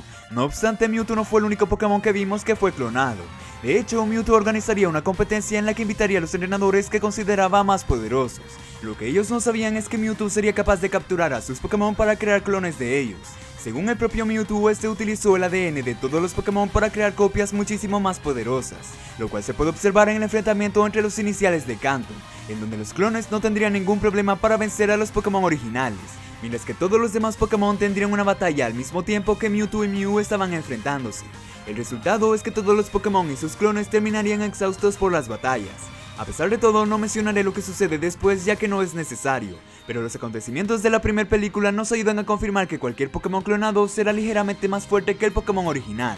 En este caso lo guardaremos para más adelante. Infernape es un Pokémon que fue una pieza clave en el equipo de Sinnoh de Ash. Como muchos recordarán, este tenía una habilidad bastante especial, y es que de hecho este puesto no se lo lleva a Infernape, sino que abarca a todos los Pokémon cuya habilidad es muchísimo más poderosa que la de cualquier otro de su misma especie. Como sabrán, Blaze tiene el efecto secundario de aumentar increíblemente la potencia de cualquier ataque de tipo fuego cuando el Pokémon está en vida crítica. Las dos ocasiones en las que pudimos ver el verdadero poder de esta habilidad fueron en las batallas ante Volkner y ante Paul, ya que primeramente Infernape no solo incrementa su capacidad de aguantar, sino que también destruiría por completo tanto Luxray como Electivire. Solamente observando nos damos cuenta que Infernape entra en una situación equivalente al estado Avatar. Se sabe que incluso desde sus etapas de Chimchar y Monferno ya era capaz de utilizar su habilidad pero no de controlarla. Decidí incluir aquí a Infernape porque es el ejemplo más representativo. No obstante, varios Pokémon de Ash también aprovechan sus habilidades de igual manera, mayormente Grovyle en su batalla contra Slaking o Charmander en su batalla contra Primeape. Greninja sería un caso parecido, pero no lo suficiente. Desafortunadamente, nunca tuvimos la oportunidad de saber si Infernape en este estado hubiese sido capaz de vencer Pokémon legendarios, aunque sin miedo a equivocarme diría que la respuesta es sí.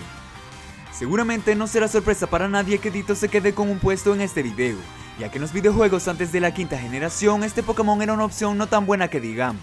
Sin embargo, en el anime las cosas son muy distintas. Como muchos recordarán, en el episodio 37 de la primera temporada conoceríamos a Duplica, una entrenadora que contaba con Ditto. Para hacer corta la historia, en el anime Ditto puede copiar cualquier cosa, ya que lo veríamos transformándose en un cañón que dispararía a Pikachu, mientras que cuando se convierte en un Pokémon no solo sabe cualquier movimiento que el rival tenga en ese momento, sino que también aquellos que pudo conocer en el pasado. Sin embargo, lo que sí nos llama la atención es un hecho que aún no ha sido confirmado completamente. En el episodio 16 de la 13ª temporada conoceríamos a una entrenadora llamada Narisa, la cual contaba con 2 Ditto en su equipo. Como ya serán a la idea, el Team Rocket planeaba una estrategia para poder robarlos. De hecho, Mew tendría una ilusión en la que los Ditto se transformarían en Giratina y Regigigas respectivamente. De existir la posibilidad de que Ditto se transforme en un Pokémon solamente habiéndolo visto, eso significaría que podría tener el poder de cualquier Pokémon legendario que quiera. Desafortunadamente aún no se ha confirmado, pero como ya pudimos observar, Ditto puede convertirse en cualquier cosa que quiera, lo cual es bastante interesante para tomar en cuenta sobre su verdadero potencial. Como ya muchos sabrán, en el anime los Pokémon de tipo psíquico están demasiado OP. A lo que me refiero es que en las batallas sus poderes psíquicos pueden detener completamente cualquier ataque físico, tal como hemos observado en las batallas en las que aparecen Solrock o Lunatone. De hecho, en varias ocasiones Pokémon como Espeon han tenido poderes telequinéticos que le permiten tomar control de cualquier cosa, normalmente para detener ataques o salvar a los Pokémon. Otro ejemplo es Mr. Mime, quien fue capaz de desviar por completo los ataques de Weasel, además de que algunos entrenadores pueden comunicarse telepáticamente con sus Pokémon, lo que significa que pueden estar en total sincronía. No obstante, el caso más claro por el que estamos aquí es Unown. En el anime, más específicamente en la tercera película, observaríamos a un grupo de Unown, los cuales aparecieron después de que Spencer, el padre de Molly, explorara unas ruinas. Se sabe que cuando un grupo de Unown lo suficientemente grandes se juntan en su dimensión, pueden alterar por completo la realidad. Como diría Cosmic, la explicación a todo esto se encuentra en la mitología, por lo que si quieren saber a lo que me refiero, les recomiendo que vean su video del Pokémon perfecto. Como recordarán, los Unown no solo pudieron crear al Pokémon legendario Entei, sino que los Pokémon producto de ellos eran increíblemente más fuertes que cualquier otro. Posiblemente ese hubiese sido el objetivo original que tenían los creadores para Unown, ya que en los videojuegos está muy cerca de ser el Pokémon más débil, pero en el anime vaya que sí cumplen con la descripción que se les ha dado desde tiempos inmemoriales. Tomando en cuenta que en 2 ocasiones anteriores se ha hablado sobre Bewear, parece no haber nada que no haya dicho previamente sobre este Pokémon. Bewear no es solamente uno de los poquísimos Pokémon que nunca han sido vencidos en el anime, sino que también se ha enfrentado tanto a Buzzwole como a Pheromosa, y también es prácticamente un Pokémon imposible de capturar. Si bien más que todo es una broma de los creadores y los guionistas, Bewear sí está en muy buena posición para reclamar el título del Pokémon no legendario más poderoso según el anime, a menos que haya algún Pokémon que la haya vencido del cual no tenga conocimiento. No obstante, la respuesta definitiva la podemos encontrar de distintas maneras. Como recordarán, en la película número 4 Pokémon Forever, Celebi la voz del bosque, Iron Mask logró capturar a varios Pokémon con una Pokébola oscura, la cual no solo vuelve malvados a los Pokémon que captura, sino que también los lleva a su máximo poder. Por ejemplo, Tyranitar logró hacerse el doble de grande y también tenía un poder destructivo increíble. No obstante, no hablaré por completo sobre los Pokémon oscuros por un video que se viene después, mientras que otros Pokémon muchísimo más poderosos son los Pokémon gigantes, especialmente el Tentacruel que apareció en el capítulo 19 de la primera temporada, el cual no solo logró destruir una ciudad entera casi en su totalidad, sino que también tenía poderes de control mental como hemos visto anteriormente, ya que fue capaz de hablar a través de Meowth. A lo que me refiero es que el Pokémon no legendario más poderoso sería una combinación de varios de los que hemos visto aquí. Uno que tenga la habilidad de Infernape de maximizar su poder bajo ciertas condiciones, que tenga los poderes de Malamar para controlar a otros, que haya sido un clon creado por Mewtwo, que sea capturado por una Pokébola oscura y que sea gigante. Por el momento es muy posible que el más poderoso sea Bewear, pero nunca se sabe los Pokémon que nos encontraremos en un futuro. Desde el inicio de los tiempos se ha mantenido en la cima en cuanto a su verdadero poder, algunos aprovechando al máximo cada una de sus habilidades y otros sin estar conscientes de ello. Como ya muchos sabrán, en el anime esto es llevado al extremo, debido a que los Pokémon legendarios y los Pokémon míticos son prácticamente deidades, y su poder está muy lejos con respecto a las contrapartes del juego. No por nada los únicos Pokémon legendarios mayores que han sido vencidos fueron por otros Pokémon legendarios o Pokémon míticos. Es por eso mismo que es toda una proeza que un Pokémon normal pueda vencer o empatar a un legendario menor, y es ahí donde radica el tema del video del día de hoy. En esta ocasión veremos a los Pokémon legendarios o míticos más poderosos según el anime, basándonos en la cantidad de congéneres que han logrado vencer, es decir, vamos a medir su poder con Pokémon legendarios que han derrotado o analizando su potencial oculto. Antes que nada les recomiendo que vean la primera parte que trata de lo mismo pero con Pokémon no legendarios. Sin nada más que decir, podemos comenzar. La quinta generación nos dejó con una gran cantidad de Pokémon legendarios o míticos capaces de cambiar de forma. De entre todos ellos, ¿quién es el que más lo aprovecha? ¿Keldeo, Meloetta, las fuerzas de la naturaleza? Pues no. Kyurem no solo ha sido uno de los pocos Pokémon legendarios que no ha sido vencido, sino que también cumple con la verdadera descripción que se le da en las leyendas. En el anime, Kyurem es capaz de transformarse a cualquiera de sus dos versiones alternas a voluntad. En la película número 15, Kyurem vs el espadachín místico no solo demostraría que su poder sobrepasa y por mucho al del Pokémon mítico Keldeo, sino que también sería capaz de enfrentar y detener al trío de espadachines con un bloque de hielo. Por si se lo preguntan, sí, ambas batallas las pueden ver en mis videos de Pokémon legendarios que enfrentaron Pokémon míticos en el anime. Y es que de hecho sus habilidades y poder son tan efectivos ya que es como combinar el poder de Kyurem blanco y Kyurem negro en uno solo, algo que como ya sabrán es imposible en los videojuegos. Afortunadamente Keldeo sería capaz de ganarse su respeto al demostrar su valor ante sus maestros y lograr cambiar a su forma Resolute, ya que de otra manera Kyurem lo hubiera sobrepasado. En su generación parecería que no habría otro Pokémon capaz de hacerle frente, posiblemente porque esta era la intención original en su diseño. Aún así, Kyurem se ha ganado un puesto como uno de los Pokémon legendarios más poderosos según el anime. Continuando ahora con la región de Alola, es momento de hablar de uno de los Pokémon con mejores estadísticas de todos. Si bien no se ha podido observar mucho de su verdadero potencial, se sabe que Necrozma Ultra es capaz de enfrentar y tomar control de dos Pokémon legendarios mayores. En el anime, Necrozma apareció dentro del Ultra Espacio mientras perseguía tanto a Solgaleo como a Lunala. De hecho, cuando los protagonistas observan la persecución de Necrozma, se darían cuenta de que los ataques de Lunala no solo no le afectaban, sino que también podía enfrentar al mismo tiempo al Pokémon legendario y los Ultra Guardianes. Eventualmente Necrozma se fusionaría con Lunala, por lo que para poder liberar al Pokémon legendario, Nevi tendría que utilizar su ataque más poderoso de Sun Steel Strike. No obstante, Necrozma también sería capaz de usar polimerización con Solgaleo. Eventualmente Necrozma llegaría desde el Ultra Espacio hasta el mundo de Poipole, en donde se nos haría saber que hace mucho tiempo Necrozma salvó al mundo de un meteorito que lo impactaría, y después de varios enfrentamientos, el poder de los cristales Z de los Ultra Guardianes junto con los ataques combinados que llegaban a través del Ultra Umbral, serían capaces de separar a Solgaleo y a Necrozma, y finalmente Gladion y Ash efectuarían los movimientos Z de embestida solar y deflagración lunar al mismo tiempo, por lo que Necrozma volvería a su forma original de Necrozma Ultra y esto le permitiría restaurar la dimensión donde vivía Poipole. Pero solo el hecho de pensar que en su forma normal fue capaz de enfrentar tanto a Solgaleo como a Lunala y a Tapu Koko, lo convierten en un Pokémon cuyo poder sobrepasa la imaginación de cualquiera. Ya hablamos sobre Pokémon legendarios que han vencido a más Pokémon legendarios, pero es momento de hablar de un Pokémon que, de saber controlar sus habilidades, llegaría a ser indiscutiblemente más poderoso que cualquier otro, Deoxys. La diferencia entre Deoxys y los demás Pokémon que veremos es que este cuenta con 4 formas diferentes.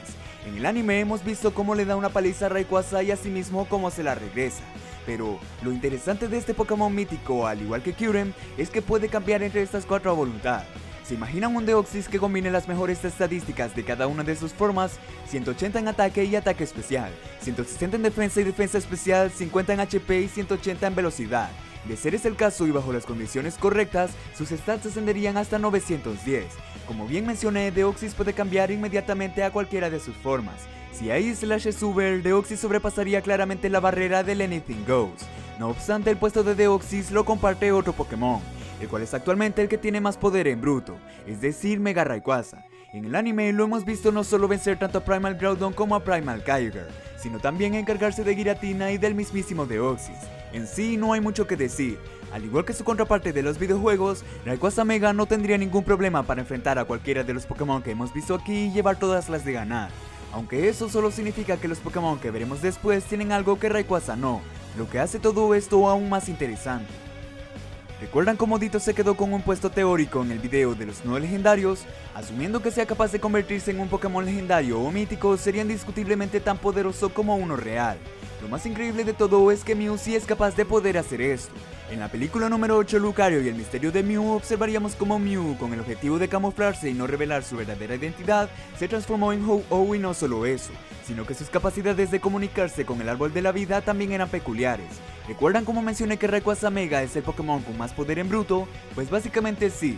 Como ya serán a la idea, Mew podría perfectamente imitar a Rayquaza y equiparar su poder, ya que es técnicamente todos los Pokémon en uno, pero aún no se conoce cuál es el límite de esto, es decir, si hay Pokémon en los que Mew no se puede transformar. Lo que sí podemos dar por hecho es que sobrepasa y por mucho a Ditto, ya que este último solo se transforma en lo que tiene enfrente, mientras que el Pokémon mítico puede convertirse en cualquier Pokémon que tenga en mente. Además de ello, a través de un sacrificio, Mew puede no solo calmar la más fiera tempestad, sino que puede revivir a cualquier humano o Pokémon. ¿Y saben lo más interesante de todo? Mew solo estaba jugando. ¿Se imaginan lo que pasaría si el Pokémon mítico fuera capaz de liberar su verdadero poder o si fuera provocado?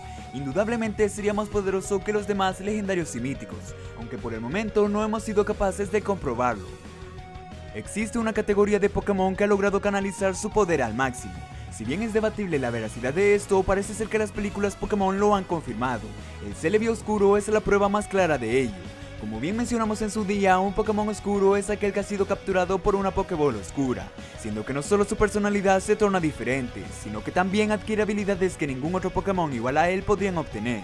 Como recordarán, en la película número 4 Pokémon Forever, Celebi la voz del bosque, el Pokémon mítico demostró tanto su poder al viajar en el tiempo como su potencial destructivo al ser capturado por Iron Mask. ¿Qué significa esto? Que Celebi fue capaz de utilizar toda la energía concentrada en el bosque para formar una versión más grande de sí mismo. Para hacernos la idea, Suicune no tenía la más mínima oportunidad de llegar a ganarle. La cosa no habría cambiado mucho incluso si hubieran sido más legendarios también.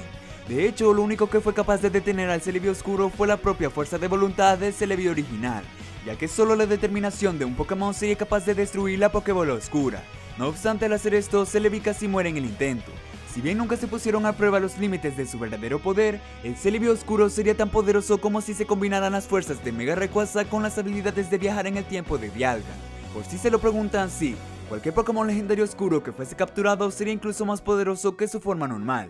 ¿Quieren saber lo más curioso? El Celebi oscuro es el único Pokémon mítico que no ha mostrado debilidad alguna, incluso sobrepasando los dos Pokémon que aún nos faltan por ver. Indiscutiblemente el Pokémon creador Arceus se quedaría con uno de los puestos más altos en este video. Su capacidad para cambiar de tipo elemental a través de las tablas es muy diferente en el anime, ya que en la película número 12 Arceus y la joya de la vida, lo veríamos no solo enfrentando a Dialga, Palkia y Giratina, que en aquella época eran posiblemente los Pokémon legendarios cuyo poder más se le acercaba. Al tener la habilidad de cambiar de tipo a voluntad, adquiriendo inmunidades a diestra y siniestra, Arceus no solo no tendría problemas para someter al trío creador, pero también lo veríamos siendo capaz de destruir un meteorito masivo que se dirigía a la Tierra. A pesar que es uno de los Pokémon más raros de encontrar, se sabe que sería casi imposible que algún Pokémon pudiera equiparar su poder. Al ser el creador del mundo Pokémon, se asume que sus habilidades están muy por delante que las de cualquier otro Pokémon. Sin embargo, la única razón para no ponerlo como el mítico más poderoso es porque Arceus sí tiene una debilidad, y es que su vida depende de las tablas. De hecho, basándonos en la película número 12, se sabe que la manera de detenerlo es mediante el agua de plata. Si quieren saber más, pueden ver mi video de Pokémon que viajaron en el tiempo y cómo afectaron el futuro. A pesar de todo, Arceus, al ser una divinidad, es posiblemente el Pokémon más poderoso, pero hay algo que no es capaz de hacer y que fue lo que definió el primer puesto en este video. Crear una grieta espaciotemporal es algo que solo se puede lograr de dos maneras. La primera es mediante un disturbio que sobrepase los límites entre las dimensiones, lo cual pudimos observar en la película número 10, el surgimiento de Darkrai, ya que cuando los poderes de Dialga y Palkia chocaron, fueron capaces de sacar a la ciudad a un punto indefinido de la existencia. Eso es cuando se necesitan dos Pokémon legendarios mayores, mientras que el Pokémon que logró hacer esto solo por su cuenta fue Hoopa, un puesto predecible pero que vale la pena saber. En el anime, Hoopa tiene a su disposición a prácticamente cualquier Pokémon a excepción de Arceus. En la película número 18, no solo ningún Pokémon legendario fue capaz de hacerle frente, ya que logró derrotar a Groudon y Kyogre además de a Reshiram, Zekrom y Regigigas al mismo tiempo. Fue capaz de enfrentar a Lugia como si nada, pero sobre todo, Hoopa en su forma Unbound puede invocar a Dialga, Palkia, Giratina, Groudon, Kyogre y Kyurem, optando cualquiera de sus formas y teniendo absoluto control sobre ellos. De hecho, eso mismo fue lo que causó la grieta espaciotemporal que observamos en la película, ya que después de haber encerrado al espectro en la botella castigo, la invocación de tantos Pokémon legendarios trajo un desbalance en el universo Pokémon. El poder destructivo de tal evento es más que el de cualquier Pokémon legendario o mítico. Por eso mismo es posible que Arceus sí sea más fuerte que Hoopa, pero el hecho de poder crear una grieta hacen que este último sí tenga una habilidad que el Pokémon creador no. La única manera real que habría de enfrentar a Hoopa sería confinándolo y tener a otro Pokémon capaz de invocar a la misma cantidad de Pokémon que haya traído Hoopa, posiblemente el Pokémon mítico más poderoso de todos. Han estado presentes en todas y cada una de las especies que conforman la Pokédex desde su introducción en la segunda generación. Como sabrán, existen Pokémon Shiny de todos los colores perceptibles y de tonalidades que los hacen distintos entre sí. Algunos forman líneas evolutivas completamente hermosas, mientras que otros tienen etapas bastante malas al principio, pero sus evoluciones mejoran drásticamente. No obstante, y como ya se imaginarán, algunos Pokémon tuvieron buenísimas versiones Shiny en las primeras generaciones, pero que por una u otra razón, algunos cambios en las regiones más recientes no les favorecieron en lo absoluto, mientras que otros han conseguido que sus primeras etapas evolutivas tengan colores impresionantes, pero sus evoluciones terminaron arruinando totalmente la idea. En esta ocasión veremos a todos aquellos Pokémon que solían tener formas shinies increíbles pero que cambiaron completamente. Antes de empezar, quiero mencionarles que si este mismo mes llegamos a los 550,000 suscriptores, mantendremos la promesa de subir videos sin falta cada 2 días, especialmente los días miércoles, viernes y domingo hasta final de año. No se olviden que la meta que tenemos es llegar a una comunidad lo más unida posible, y más aún si son 600,000 personitas. Sin nada más que decir, podemos comenzar. Me parece que la mejor manera de empezar es con la versión Shiny de Rapidash en Pokémon Gold y Silver. Como recordarán, existen dos maneras en las que este Pokémon puede ser capturado en la región de Yoto. La primera de ellas es dirigirse a Mount Silver y encontrarlo con 10% de posibilidades solo en la madrugada o el día. En las antiguas generaciones, Rapidash solía mantener bastantes aspectos de su forma normal en su forma Shiny. No obstante, la diferencia más notoria y la razón para incluirlo como un Pokémon de colores extraordinarios fueron sus llamas de color morado. Antaño, tanto Ponyta como su evolución Rapidash solían tener diferencias con los diseños que conocemos hoy en día, debido a que Ponyta pasó a tener llamas de un tono azul, mientras que Rapidash cambiaría su color morado por una tonalidad de gris, lo cual no está nada mal, pero podrían haber mantenido el concepto de combustión del cloruro de potasio, es decir, uno de los compuestos en la vida real que puede provocar el fuego de color morado. Por si se lo preguntan, la única manera de obtener un Rapidash Shiny es evolucionar a un Ponyta Shiny, el cual en segunda generación no tenía fuego de color azul. Sin lugar a duda, un Pokémon con una interesante variedad en las decisiones que tomaron con sus versiones Shiny. Si bien los Pokémon iniciales han tenido una innumerable cantidad de cambios con cada generación, definitivamente el que más cumple con la condición de tener un excelente color en su forma Shiny es Cyndaquil y su línea evolutiva. Como ya serán el ideal, la mayoría de los Pokémon que veremos aquí solían ser excelentes versiones Shiny en Pokémon Gold y Silver, y es que originalmente Cyndaquil tenía la parte superior de su cuerpo de un color completamente negro combinado con fuego morado, algo que se mantenía durante toda su cadena evolutiva hasta su etapa de Typhlosion. A pesar de no ser muy diferente al caso anterior, la verdad es que el paso a tercera y cuarta generación nos dejarían con que Cyndaquil y sus evoluciones tendrían la combinación de amarillo y cobre con las llamas de su color habitual, lo cual no se ve nada mal, pero que hubiera sido muchísimo mejor mantener el diseño que ya teníamos. No es difícil hacerse la idea que para conseguir a un Cyndaquil Shiny se deberá de obtener como Pokémon inicial o mediante la crianza, siendo el segundo Pokémon que demuestra que el color de las llamas ayuda muchísimo a que un Pokémon tenga una excelente versión Shiny. Continuando ahora con la tercera generación, tenemos a Sableye, un Pokémon cuya manera de obtención es bastante sencilla. En las ediciones de Pokémon Zafiro y Esmeralda, Sableye es obtenible en la Cueva Granito, Pilar Celeste, la Cueva del Origen y Victory Road. En sus primeras apariciones notaríamos que su versión Shiny contaba con un color marrón combinado con un tono más claro, mientras que sus ojos pasaban a tener un color dorado y el cristal que tenía incrustado en el pecho pasaría a ser de color verde. La razón por la que Sableye se queda con un puesto en este video no es porque su forma Shiny sea espectacular ni mucho menos, sino que principalmente porque con la llegada de la sexta generación y los modelos 3D, Sableye pasaría de tener un color marrón a uno con un tono bastante opacado de amarillo, acercándose al color mostaza. Seguramente es el Pokémon que menos cambia de la lista, pero es un caso perfecto de un Pokémon que no necesitaba modificar lo que había logrado anteriormente. Magcargo siempre ha sido uno de los peores Pokémon existentes en juego alguno. Su combinación de tipos fuego y roca era prácticamente una sentencia al momento de combatir. Sin embargo, el destino de Magcargo no siempre fue tan malo, ya que en segunda generación obtendríamos una forma Shiny no grandiosa, pero sí que tenía un toque interesante al basarse en la leyenda del Magma Azul. Por si se lo preguntan, la única manera de obtener a Magcargo en estos juegos será evolucionar a su pre-evolución Slugma, el cual a su vez lo podemos encontrar en las rutas 16, 17 y 18 de Kanto con cierta complejidad. A pesar de que el pequeño pequeño Slugma ha mantenido su color gris a través de las generaciones, con Magcargo no sucede lo mismo, y es que a partir de la tercera generación su color azul cambiaría completamente por una versión magenta bastante extraña, el cual desencaja bastante de su antigua versión y que queda completamente fuera de lugar con su pre-evolución, uno de los cambios más raros que hemos observado en las antiguas generaciones.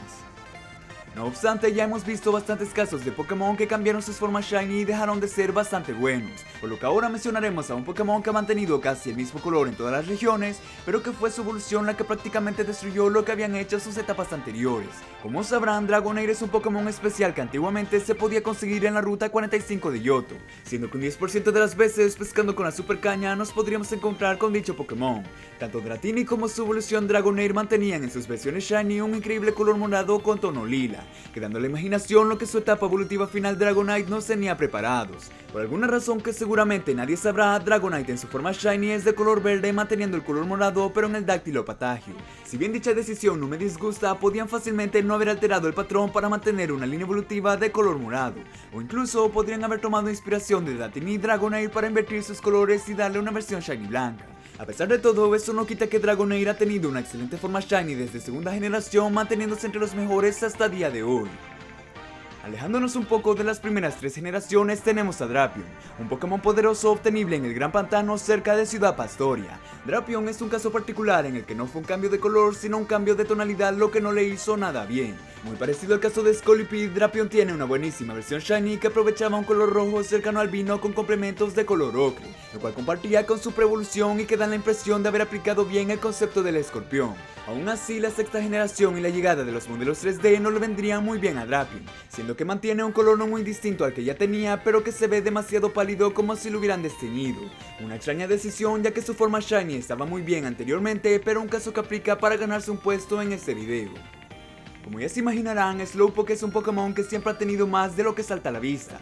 Lo interesante del caso es que Slowpoke tuvo un cambio en su sprite en las versiones occidentales con respecto a la japonesa, y es que anteriormente en Pokémon Silver solía tener el abdomen idéntico al de su evolución Slowbro, mientras que en el resto de las ediciones Slowpoke tiene el abdomen completamente plano. Originalmente Slowpoke era obtenible tanto en el pozo Slowpoke como en las cataratas Toyo, y es que su forma Shiny, a diferencia de la normal, no era rosa sino más bien morada. No obstante, a partir de la tercera generación, los creadores decidieron que Slowpoke pasaría a ser de un color salmón bastante opaco. Si bien es una práctica bastante común entre muchos Pokémon de primera generación y otros que hemos visto aquí, la verdad es que simplemente parece ser un Slowpoke al cual le echaron lejía, siendo que el color morado, a pesar de no ser muy diferente, hacía muy bien el trabajo de darle un toque interesante y simpático. Por su parte, Slowbro también sufrió de algo muy parecido, y es que no era muy difícil haberlos mantenido en sus diseños originales con el color morado. Armaldo, muy parecido al caso de Drapion, es un Pokémon que simplemente cambió en un pequeño detalle. En la tercera y cuarta generación, Armaldo sabía cómo utilizar a la perfección la combinación de colores, especialmente por esa placa de color rojo. Curiosamente, a partir de la quinta generación, Armaldo pasaría a ya no tener un tono tan vivo, sino que seguiría los pasos de su versión normal, teniendo coloración bastante parecida a la de su cuerpo, solo que un poco más tenue. No es algo que afecte mucho a decidir qué tan buena es su versión, porque la verdad es bastante fea, pero el rojo no le quedaba mal. Estoy casi seguro de que muchos se sorprenderán de que Psyduck aparezca en este video. Al ser un Pokémon de tipo agua, notarán que no es muy difícil encontrar uno en la ruta 35 de Yoto. La razón por la que he decidido incluirlo aquí no es porque su anterior versión supere por mucho a la más reciente, sino que más bien es una combinación de que su evolución Golduck también haya tenido cambios ligeramente extraños. En Pokémon Gold y Silver, la versión Shiny de Psyduck solía ser entre azul y morada, no muy diferente al color de su evolución. En posteriores generaciones, Psyduck cambiaría, siendo que ahora el color azul pasaría a ser un celeste bastante encendido. De hecho, ambas formas son bastante buenas. Lo interesante viene cuando nos damos cuenta de que Golduck en Pokémon Gold y Silver solía ser de color índigo con el pico amarillo. Sin embargo, esto cambiaría para la versión de Pokémon Crystal, en donde Golduck era más azul con sus complementos de color plateado, mientras que su versión Shiny a través de las generaciones no sería la mejor que podríamos haber tenido, ya que mantiene el color principal azul pero un poco más claro y su pico sería de color rosado, calificando como un Pokémon cuya pre-evolución estaba bastante bien y que su forma Shiny termina dejando bastante mal a la primera. Aún así, Psyduck ha tenido bastante solidez con ambos colores, haciéndolo decentemente bien. Y por último mencionaremos a Lapras, este simpático Pokémon que es obtenible los viernes en la Cueva Unión. Curiosamente a Lapras no sabría cómo definirlo, ya que es más bien una opinión subjetiva al observar sus versiones Shiny. Antaño Lapras tenía una extraña combinación de colores magenta y violeta que curiosamente funcionaban bastante bien, dos tonalidades parecidas que este Pokémon sabía aplicar correctamente. Sin embargo, con la llegada de las siguientes generaciones, Lapras perdería ese toque que lo hacía interesante para volverse demasiado normal, y es eso mismo lo que me ha hecho tomarlo en cuenta, ya que Lapras Shiny se ve más normal de lo que debería. Es como si no pareciera ser el que se supone que es especial. En cambio, con su bizarra forma en segunda generación, Lapras sí tenía ese toque que definitivamente lo diferenciaban como la versión Shiny, especialmente porque la limitación de la paleta de colores de 8 bits hacían que su caparazón también fuera de color magenta. Como había dicho anteriormente, es más que todo una opinión subjetiva y realmente el nuevo Lapras no tiene nada de malo.